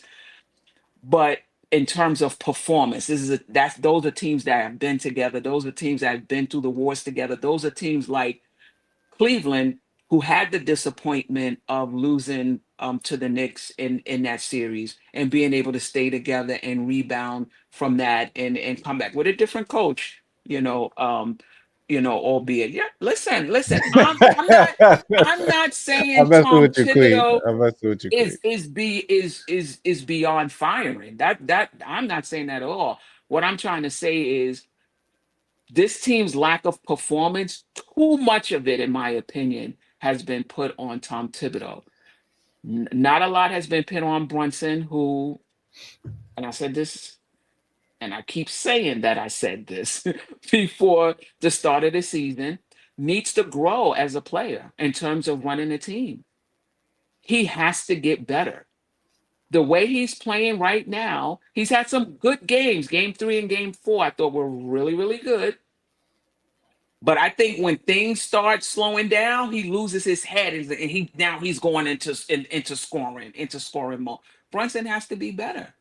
And Cat, as skilled as he is not perfect either. So I just feel like too much Tom Thibodeau and not enough looking at the individual players on this team and their lack of execution, their lack of mental toughness, the lack of another ball or inconsistent mental toughness, I should say, lack of a ball handler. Look at the bench. Look at Deuce McBride and his on-off numbers. If if you got to do so much to show the value of a player, then to me that's just you're just doing too much. And listen, I get the on-off numbers. I get it. Deuce is plus 859 in his 40 possessions in the playoffs. You understand? I get it. When you like a player, you got to find reason. Oh my God. And the bottom line is Deuce is not playing well offensively or defensively. I don't care about the plus 869. Deuce has to be better. He's not the only one, but he has to be better. I don't know if he's hurt. He's not playing well defensively. Let's just call it while we see it. We spent so much time on Tom Thibodeau. Fair. How much time are we going to spend on Brunson? How much time are we going to spend on Cat? Both of those guys 9 for 30. How much time are we going to spend on our on our bench? Thank goodness we scored 19 bench points. Right? That's probably our more than we've scored in the first 4 games combined, probably. I mean, come on. This team, you see flashes of it. It's not maximized. Some of that is Tom Thibodeau. It is. But Brunson and Cat and the rest of them have something to do with it as well. Queen, let me ask you something, right? So Yes. a game like yesterday, would you have given guys like Shamit or Precious or like a couple of, do you let them sniff a couple of minutes? And I'm asking you, would you have? I'm not saying what should have Tom Thibodeau do. Like, would you have done that? I would not have. Yeah. In yesterday's game, that would have been like throwing him into a shit. What do you call it?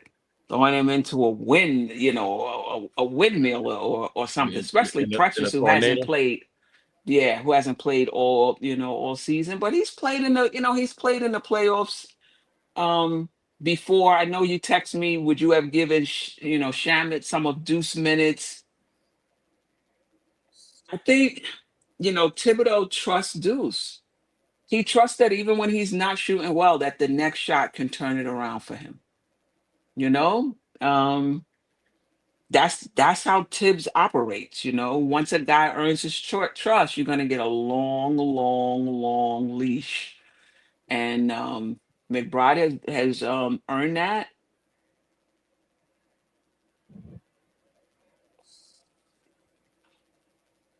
Maybe game 6. Maybe game 6. We might. You We sound might. so hopeful.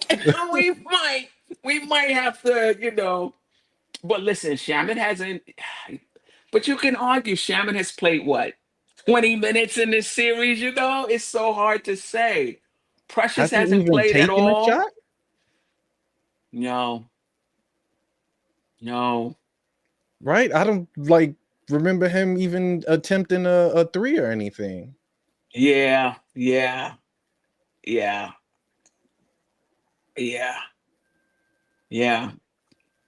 If somebody get hurt, we running 6. We might be running 6. To be honest, I like how You're right. we played defense when we had Dylan Wright. Right? So if Brunson per se is shaky for that series, I will give Wright a little bit of minutes over Campaign just to combat over the size. Campaign. Right. Just to combat the size with Cade, so we can match up that physicality. He played defense, he can knock down jump shots. Just to see, right? We're not talking 15 minutes, 45 minutes. Let's give you a 2-minute spurt, see how it run, 3-minute spurt, see how it run. Because what bodies do we throw at Cade, to be honest with you, besides OG and Mikal? He's running through them, to be honest with you. I don't know about. Yeah. Have somebody come in there, nice little elbow, something. Sorry, guys, I don't condone violence, but 90s basketball, they doing that with us. We got to fight back somehow. It's cool. I every now and then I call for a little rib check. Yeah, AJ's like, we need to put him in for hard fouls. I said, put him in for hard fouls. They ain't a penalty. They're gonna go to the line. Yeah, but they need them hard fouls. Like, all right, okay, AJ. All So right. we yesterday we committed a bunch of soft fouls. 2 minutes we were already in the penalty. So might as well have been some really hard foul. Let them know we mean business. So if there was one player on the bench you want to see get more time, who would you pick? It's tough. Tibbs don't trust nobody. So who would you pick? Who would you pick? Me, I'm gonna go Shamet. I would go Shaman as well.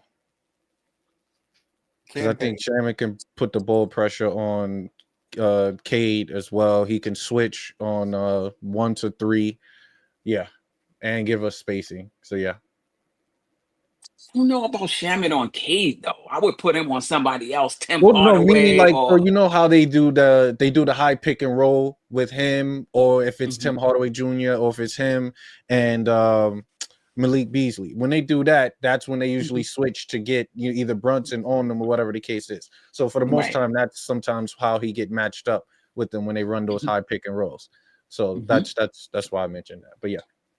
Shout out to Leon Mitchell. He says DeLon Wright for me. I no longer have access to putting up the comments. So your comment isn't up. That's all on Ajay from here on out. I just put it on Leon Mitchell. Okay. Anybody else? Ajay, Geoff? You had to pick one player that hasn't played much. Why it's got to be just one though? I want to put 2 players that haven't played much. Okay, all right, go ahead. All right, it would be. I even forgot about Tucker. What we got him for? The clapping? No, I'm playing. Yes, I was reading the chat. I was just joking. Tucker. Look, that's the hard foul we was talking about. It would be Landry Shamet and Precious Achua. Okay. I think Precious would be very vital in this series. I am shocked that he hasn't gotten like a second in this series.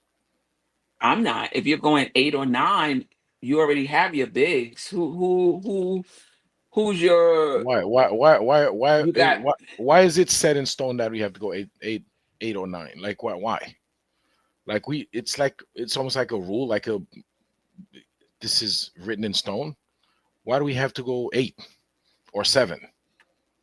Well, remember, Tibbs like to Because match up his players with the other dominant players. So if they're playing 40 minutes, you're going to expect our starters to play those 40 minutes. So then that kind of limits us right there from Tibbs' philosophy.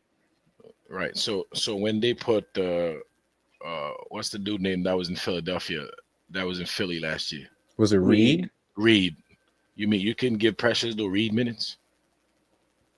But for who though? You got to think about it. When you're bringing these other players in, who are you taking? Who are you sitting? On the game where Cat is scoring 10 points, where his offense is not going off, save him from foul, because he's out there fouling Reed, wasting his fouls on that's Reed. Different. If he's in foul trouble, you would go with Precious over Mitch. No, you would play Precious and Mitch. Why not? Wow. For a team that scored 103 points, I don't think that's a recipe to increase that number. But you really, we got beat by. Jeff, come on, we got beat by a team that scored 106 points. It's not like they were blowing us out. Okay, so if you're able to stop them from scoring 3 points, you could also win the game. All right. So if you have it's a not defense, that simple, Ajay. It is that simple. It's math. It's not that plus simple. 3 minus 3. It's that simple. Yeah. Plus 3 minus 3. It's straightforward. We've got the universe solved. We're good. It's not going to stay the same. Everything is not going to stay the same. You're basically saying if you bring in Precious and we stop 3, that then everything is going. How the game unfolded is going to unfold the same way. I'm saying it can help. The same way you could have Cat in there, score 3, does a bit, but I'm saying it's the same chance, right? If you bring in a guy that stopped 4 points and you win the game, it's almost as bringing another guy that score 4 points and win the game. It's plus minus. Okay. It's very simple. Okay. Yeah. That's why they created that stat.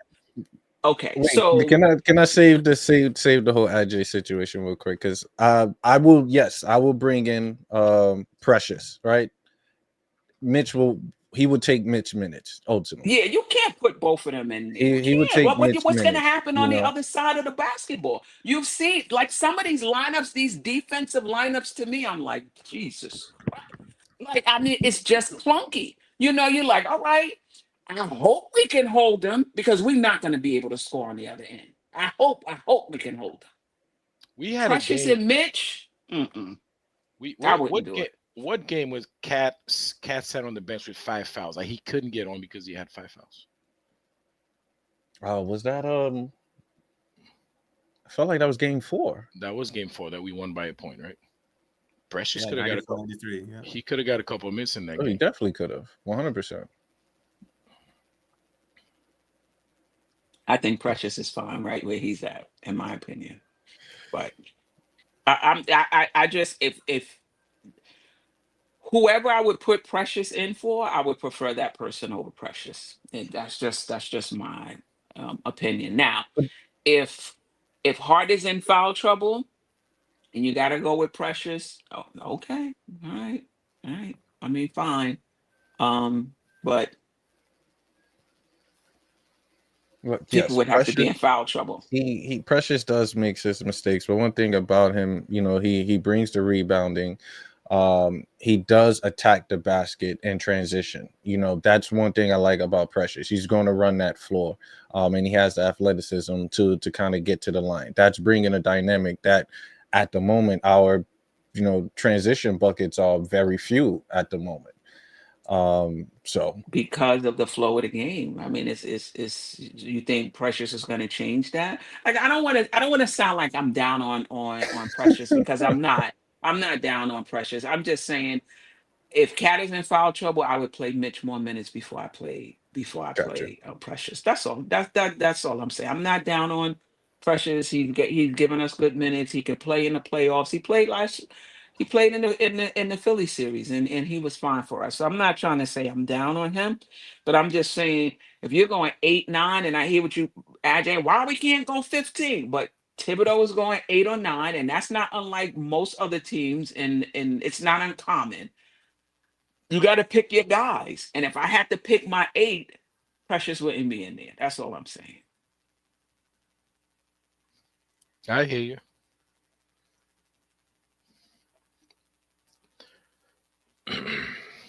Jeff? But at least definitely Shamet should get some minutes, man. Like Shamet.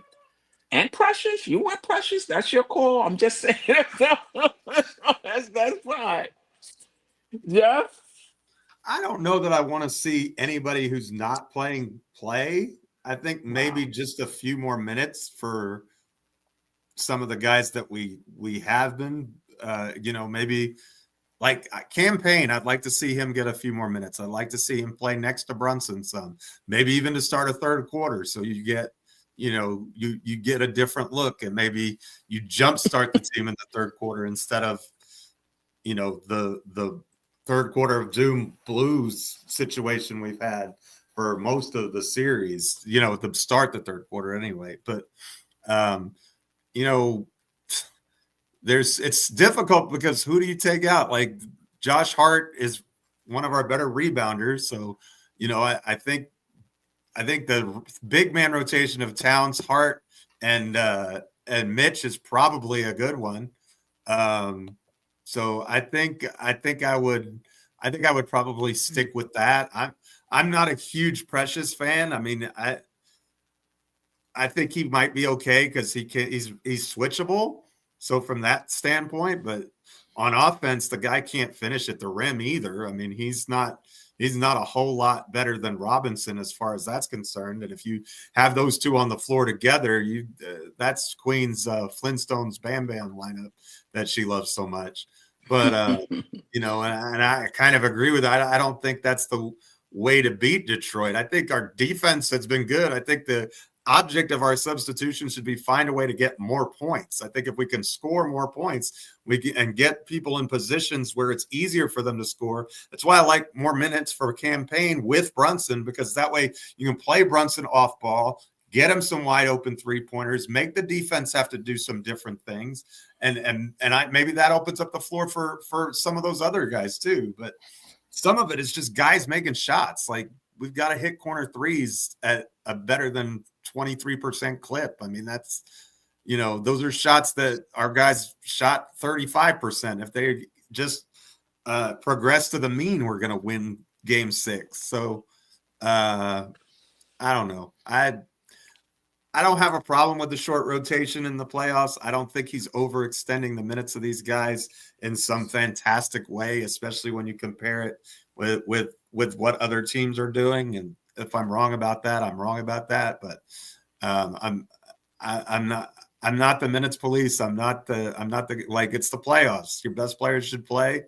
And the other thing that I'll say that I like about Campaign is maybe that allows us to push the pace and run in transition a little bit more.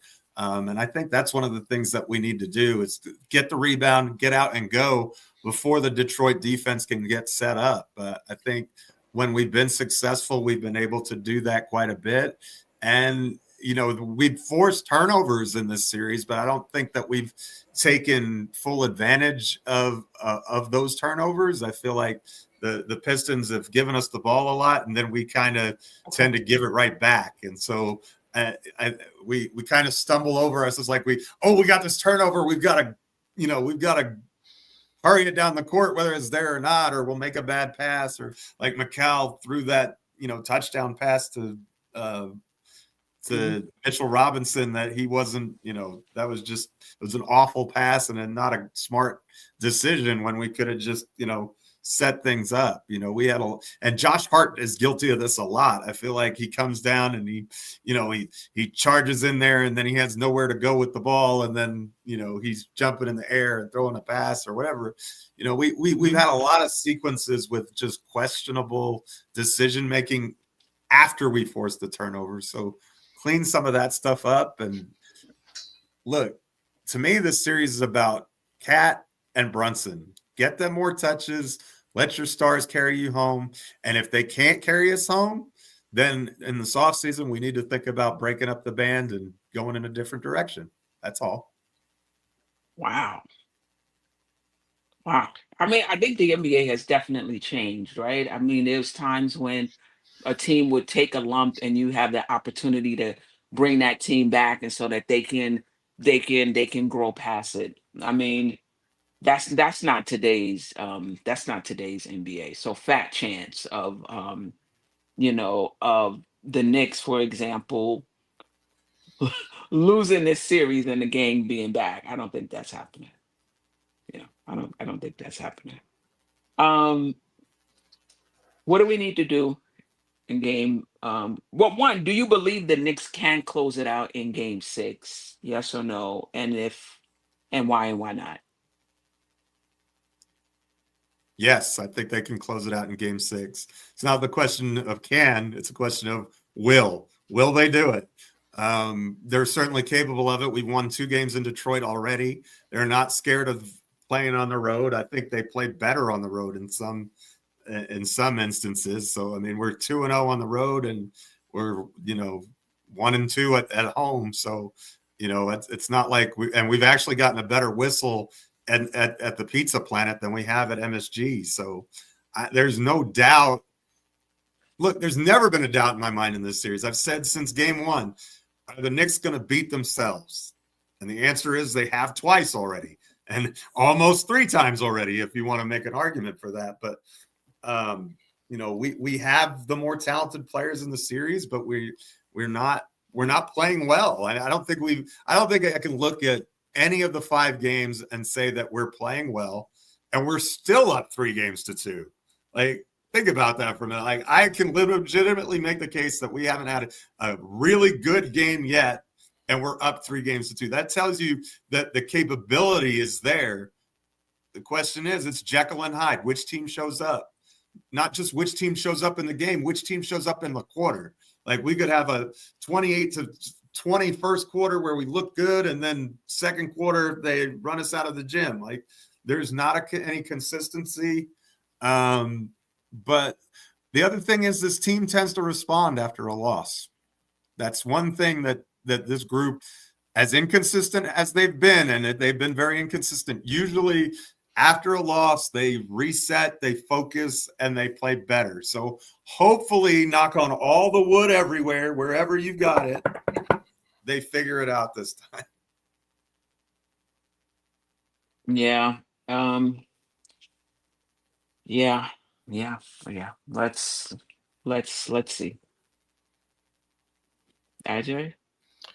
This thing's over. This series is done tomorrow. I mean, it's done. It's over.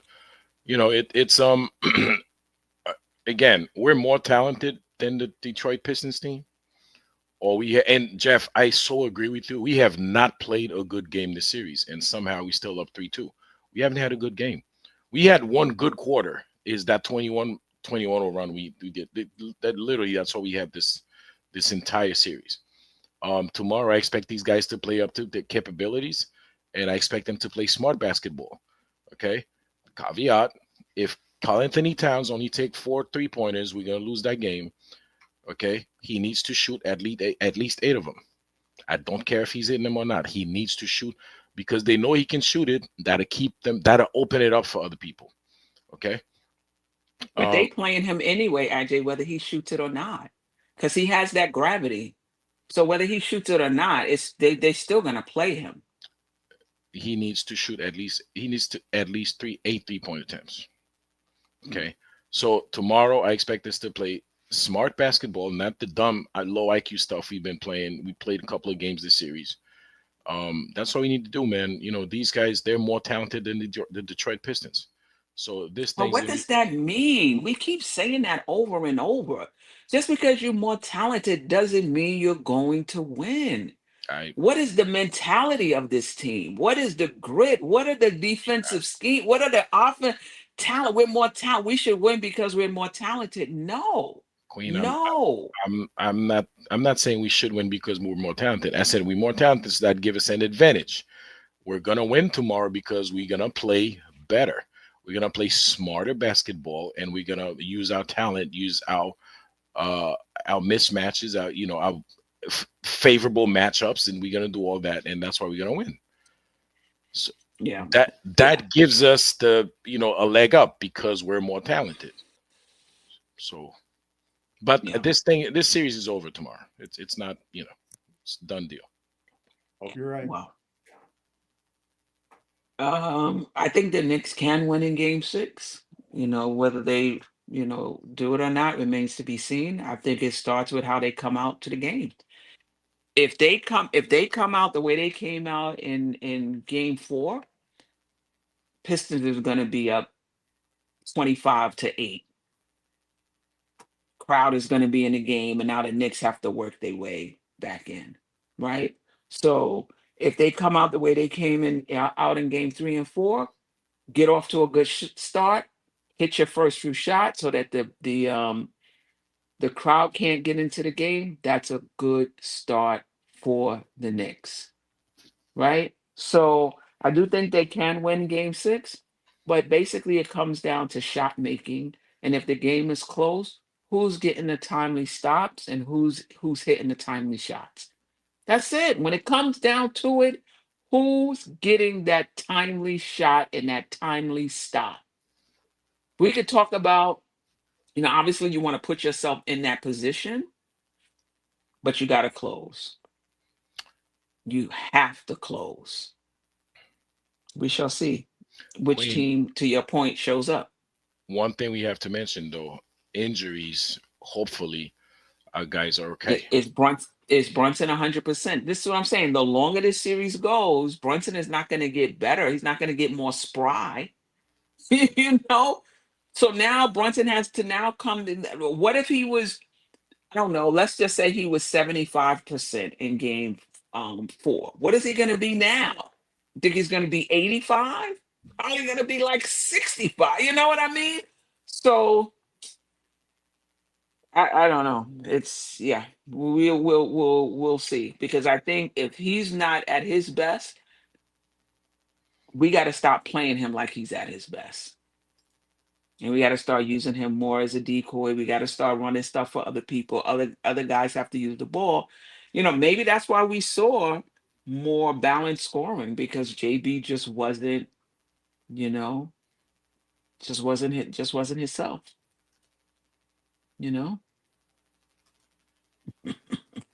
Size 9 said, "Are we really the most talented team? The more talented team does not have games coming down to the last shot every game." I mean, if you're not maximizing it, yeah, that can happen.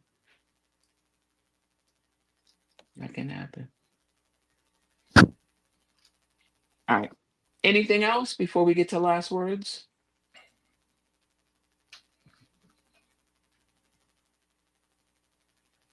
Tomorrow night.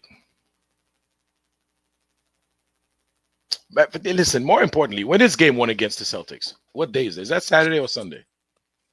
It's Monday. It's Monday. Oh, so we gonna have but don't worry about that, because let's take care of. Don't even think about Boston. You got to slay Detroit first. Geoff, tomorrow is in the books, buddy. It's a done deal. I'm looking at Boston right now. That's what everybody said about Game 5. Knicks in 5, Knicks in 5, Knicks in 5. So it's Monday. It's Monday, right? Monday. Okay. But it would be Monday, as far as I understand. All right. So let me. Yeah. Well, the Knicks. Yeah. And Monday either way. We got to close up. If he's healthy. Yeah. We have another super chat. Paris Duggar. Or unless we read it, you guys read it when I was. No. Actually, you know what? No, we have a couple. We have a few of them actually. So let's go through them. Frank Sound, with thank you for £2, £2, 50 cent chat. I don't know how much dollars is that. Probably about the same these days. We believe Cat is something he's not. I don't know what that means. 50 million for his salary. 50 mil salary. Okay. I mean, we that was in Minnesota gave him that contract. We inherited that. All right, so But he's the best scoring big man in the NBA. I mean, he is, Jeff. 40, 80 guy. Like, what, you think he should be making $15 million a year? Like, what are we talking about here? Like, he $15 is. million is a reasonable contract for Karl Anthony Towns, in my opinion. He is, and this is why I don't understand. Like, we don't feed him the ball. You know, this is why I don't understand. Shout out to David G. We'll get to that comment, David G. Go ahead. And before the next super chat, Pierce says, "Is that a Patrick Ewing guarantee?" So, because that was my answer to him. But he does have a super chat, and thanks for the super chat. He says, "Discuss the disappearance of Deuce." We used up our negative words about Deuce. We don't want to get Wiz coming to our houses with a baseball bat, so there will be no more Deuce slander for the evening. Or the advanced stats next people. time, and maybe we can get in a few more honest words about McBride. You say Deuce 3 times, and Wiz pops up. Deuce, Deuce, Deuce. And there he is. Yeah, we don't want to upset the advanced stats people either. Listen, I said this every show we've had since the series started. Deuce is looking like out of place. He seems shook, lost in the sauce, like he don't know where he at, what he doing. So hopefully, I mean, if we make it to the second round, hopefully that's not the Deuce we get. And even tomorrow, hopefully we get a better Deuce McBride tomorrow. So listen, Deuce is best when teams are creating for him and he has the space to shoot. Detroit's defense is their rotations has made it really, really hard if you can't create a shot and put the ball on the floor. And I think that's what's limiting Deuce's effectiveness on the offensive end. And then when he does get clear looks, the few that he's gotten, I don't think he's gotten a lot in this series. You know, they just haven't gone down, you know, for whatever reason. That happens. I'm more concerned about his defense. The Schroeder is just, I don't know what the numbers say, but Schroeder is just having his way with with Deuce. And just the way he's getting blown by, maybe he's injured, you know, and going for up fakes. I mean, it's just not Deuce's best game. Then, you know, okay, he's we're +8 when he's on the floor. I'm not sure he's part of it doing the heavy lifting though, but he's a part of it. all right, shout out to Pash Duggar for another $5 super chat. Said the front office can't bring in who they want because of the Tibbs guy thing. Tibbs chooses who makes the team. He never chooses athleticism or size. He never chooses Athleticism or size. Tibbs loves size. I would say that. We don't have it. You know, we don't have it on this team, but yeah. Anyway, yeah. I mean, do we really? We have Deuce and Hart, who are kind of smaller than their size, and Brunson, of course. But the other guys, I mean, the front line, we got a pretty, you know, we got Cat, we got Mitch, we got Huck Porty. Those are big guys, man. We got Precious could play the 4 if Tibbs wanted him to play the 4, but you know, we're not. It's not as bad as it seems. I think. I don't think. Parrish Duggar says Indiana beats us with the same theory. In the 7-game series, just play with 10 guys to our 6 and tire and injure us out by game 6 and 7. This looks the same. So just play with 10 guys against our 6 guys. Our 6 guys get tired, they get injured, and by the 6 and 7 game, like we're really not up to. Is that a strategy team use against? Do you think so? What do you think, Queen? I don't know if that. I think they just using. I think they trust 10 guys. They use 10 guys, and it does work in their favor. You know, in the sense that they are probably more. They are more rested. You know, at the end of the game. Yeah.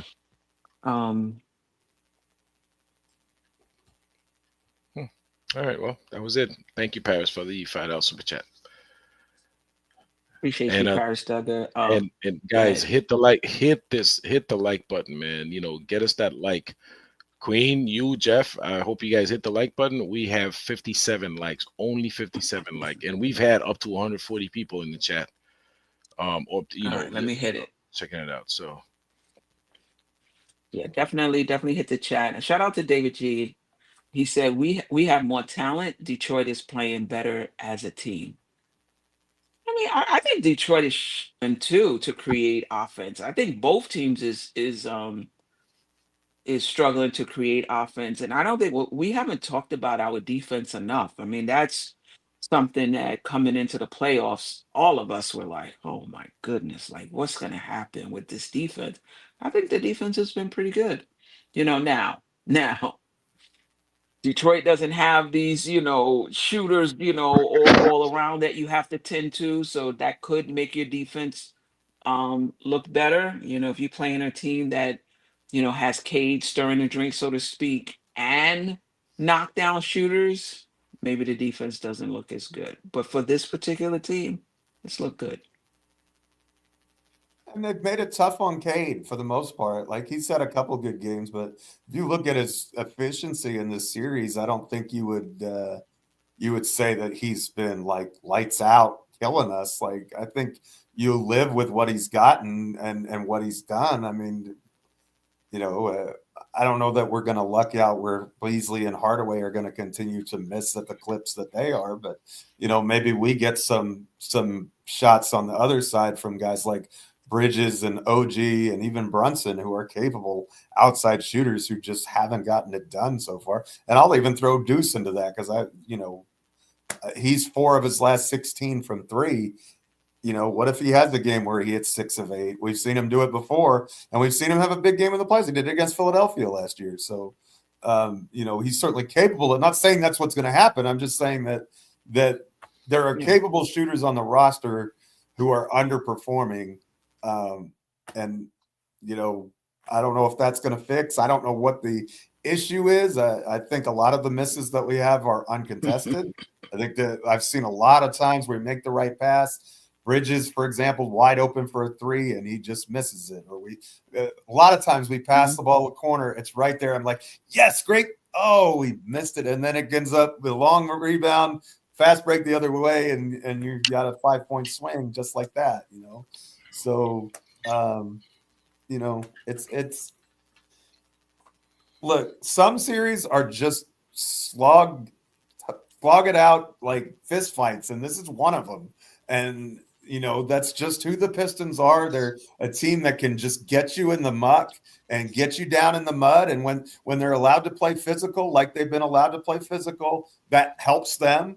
Like if you call a bunch of touch fouls on them and get them in foul trouble, then it's a different story. But that's not how this series is being called, which is fine. The Knicks have to adjust to that. And I think that we've seen that when we match their physicality and their aggression, we tend to do better. When we don't, then that's when we get in trouble. That's when we get off to the slow start like we had in game 4. That's the slow start in the third quarter, almost every game. So we need to have a good third quarter, and we need to have the lead at the half, good third quarter, and then hopefully Brunson is healthy enough to close strong like he's famous for. That's the recipe for a win, in my opinion. And if he can't, that he doesn't force it, and we don't go to him like he's 100%.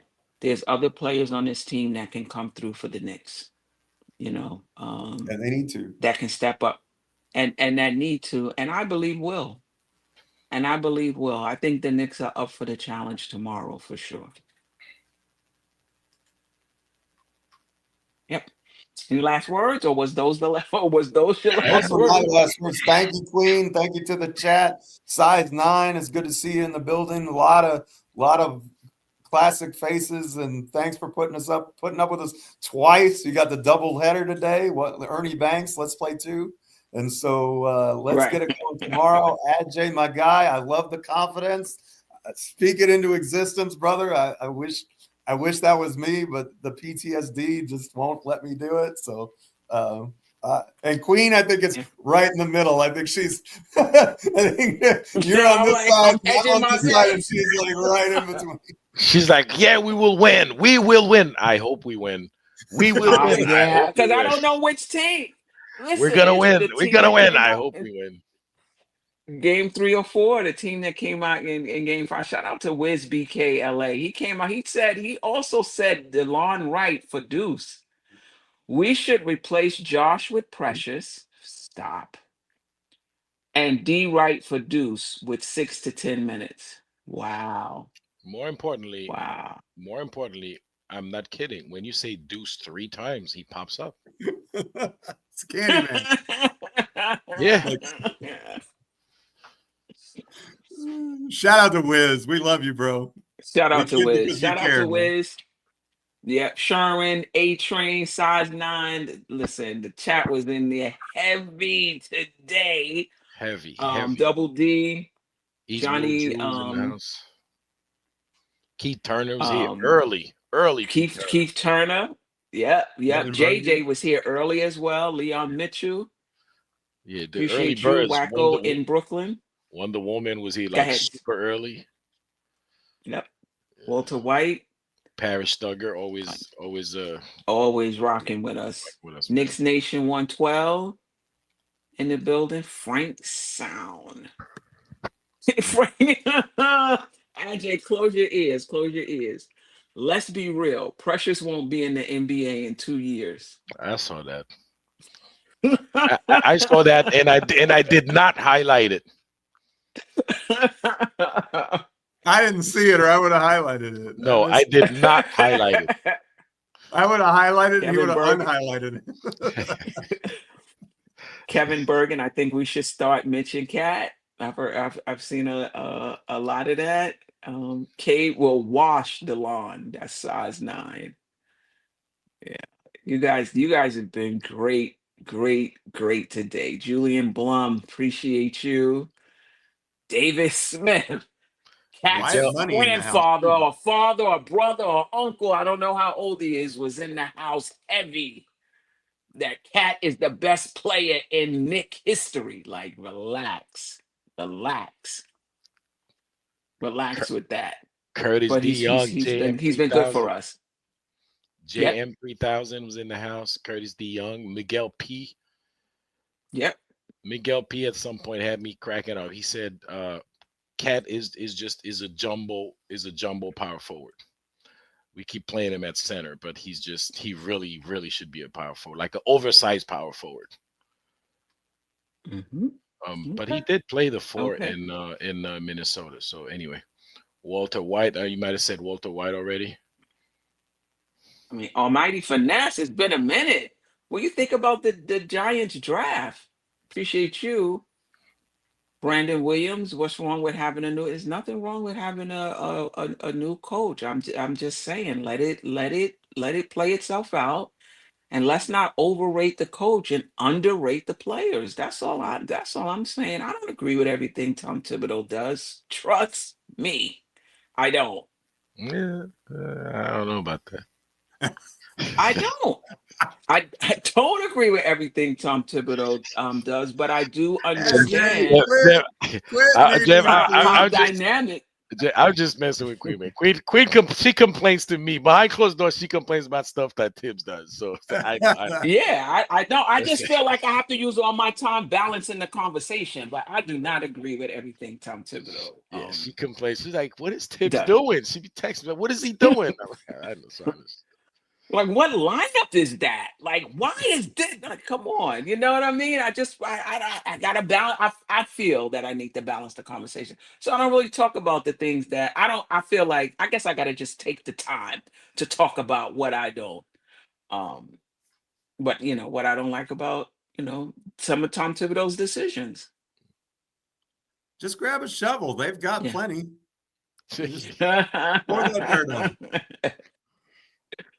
Yeah. Anyway, I appreciate you, Geoff, elevating the show. Ajay, I appreciate you, elevating the show as well. Shout out to Delusional. Every time he comes in, he drops the knowledge and definitely elevates the show. You know, the last time him and Adjay got into a little spat, I said, damn, we ain't seen Delusional since that show. I hope he's coming back. But he tough. He No, tough. man. He played basketball. He's mentally tough. He came He's back tough. on the Yeah, show He's tougher today. than these Yeah, Knicks around here. Delusional. Delusional is awesome, man. I love having him on the show. Too bad he can't. You know. Yeah, for sure, for sure. You know, anyway, until next time, family, Jeff and I will be on Friday morning, right? Regardless That's of the what plan. happens. Hopefully, Yeah, it's we'll a be happy on Friday show. morning with the yeah, hopefully it's a closeout show, you know? Hopefully. I know Anyway, I'm to not the going to sleep replay gang, Thursday night either way. So win or lose. either way, yeah. You know what? This was like I've got through the years, I've gotten much better dealing with the Knicks losses, not going up and down emotionally with the Knicks, whether they win or lose. Like I just feel like I'm getting too old. I can't do it. Last night was so different for me. I was so tight and wound up after that game. I went to bed like 1 o'clock in the morning. I got up early because we had the 8 o'clock show. I was still tight in the morning time. And I was just saying, I don't want to hear about Tibbs. I don't want to hear about the officials. Find a way to close that game. I don't care if Brunson is on 8 toes.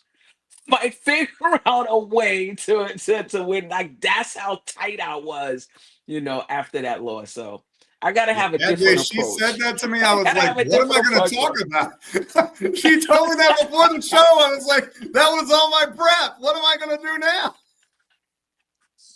It's all But cool. she was gracious that she let me talk about the officials anyway. But Nah, we agree to disagree. Listen, I there are times when I'm strong with my opinion, but nothing but respect for you, Ajay, Delusional, and everybody in the chat, whether we agree or disagree. Nothing but respect. Me and Parrish not gonna go at it at times. Keith Turner when it comes to Tibbs, but again, nothing but respect for the this Knicks community. You guys have been Let's go, Knicks. awesome. Anyway, somebody close out the show. I'll close out, man. All right. Until next time, family. Peace. Sister, you one of a kind. Yes. Oh, sister, it's time you That's her. shine. Dope soul. Where you at? Dope soul.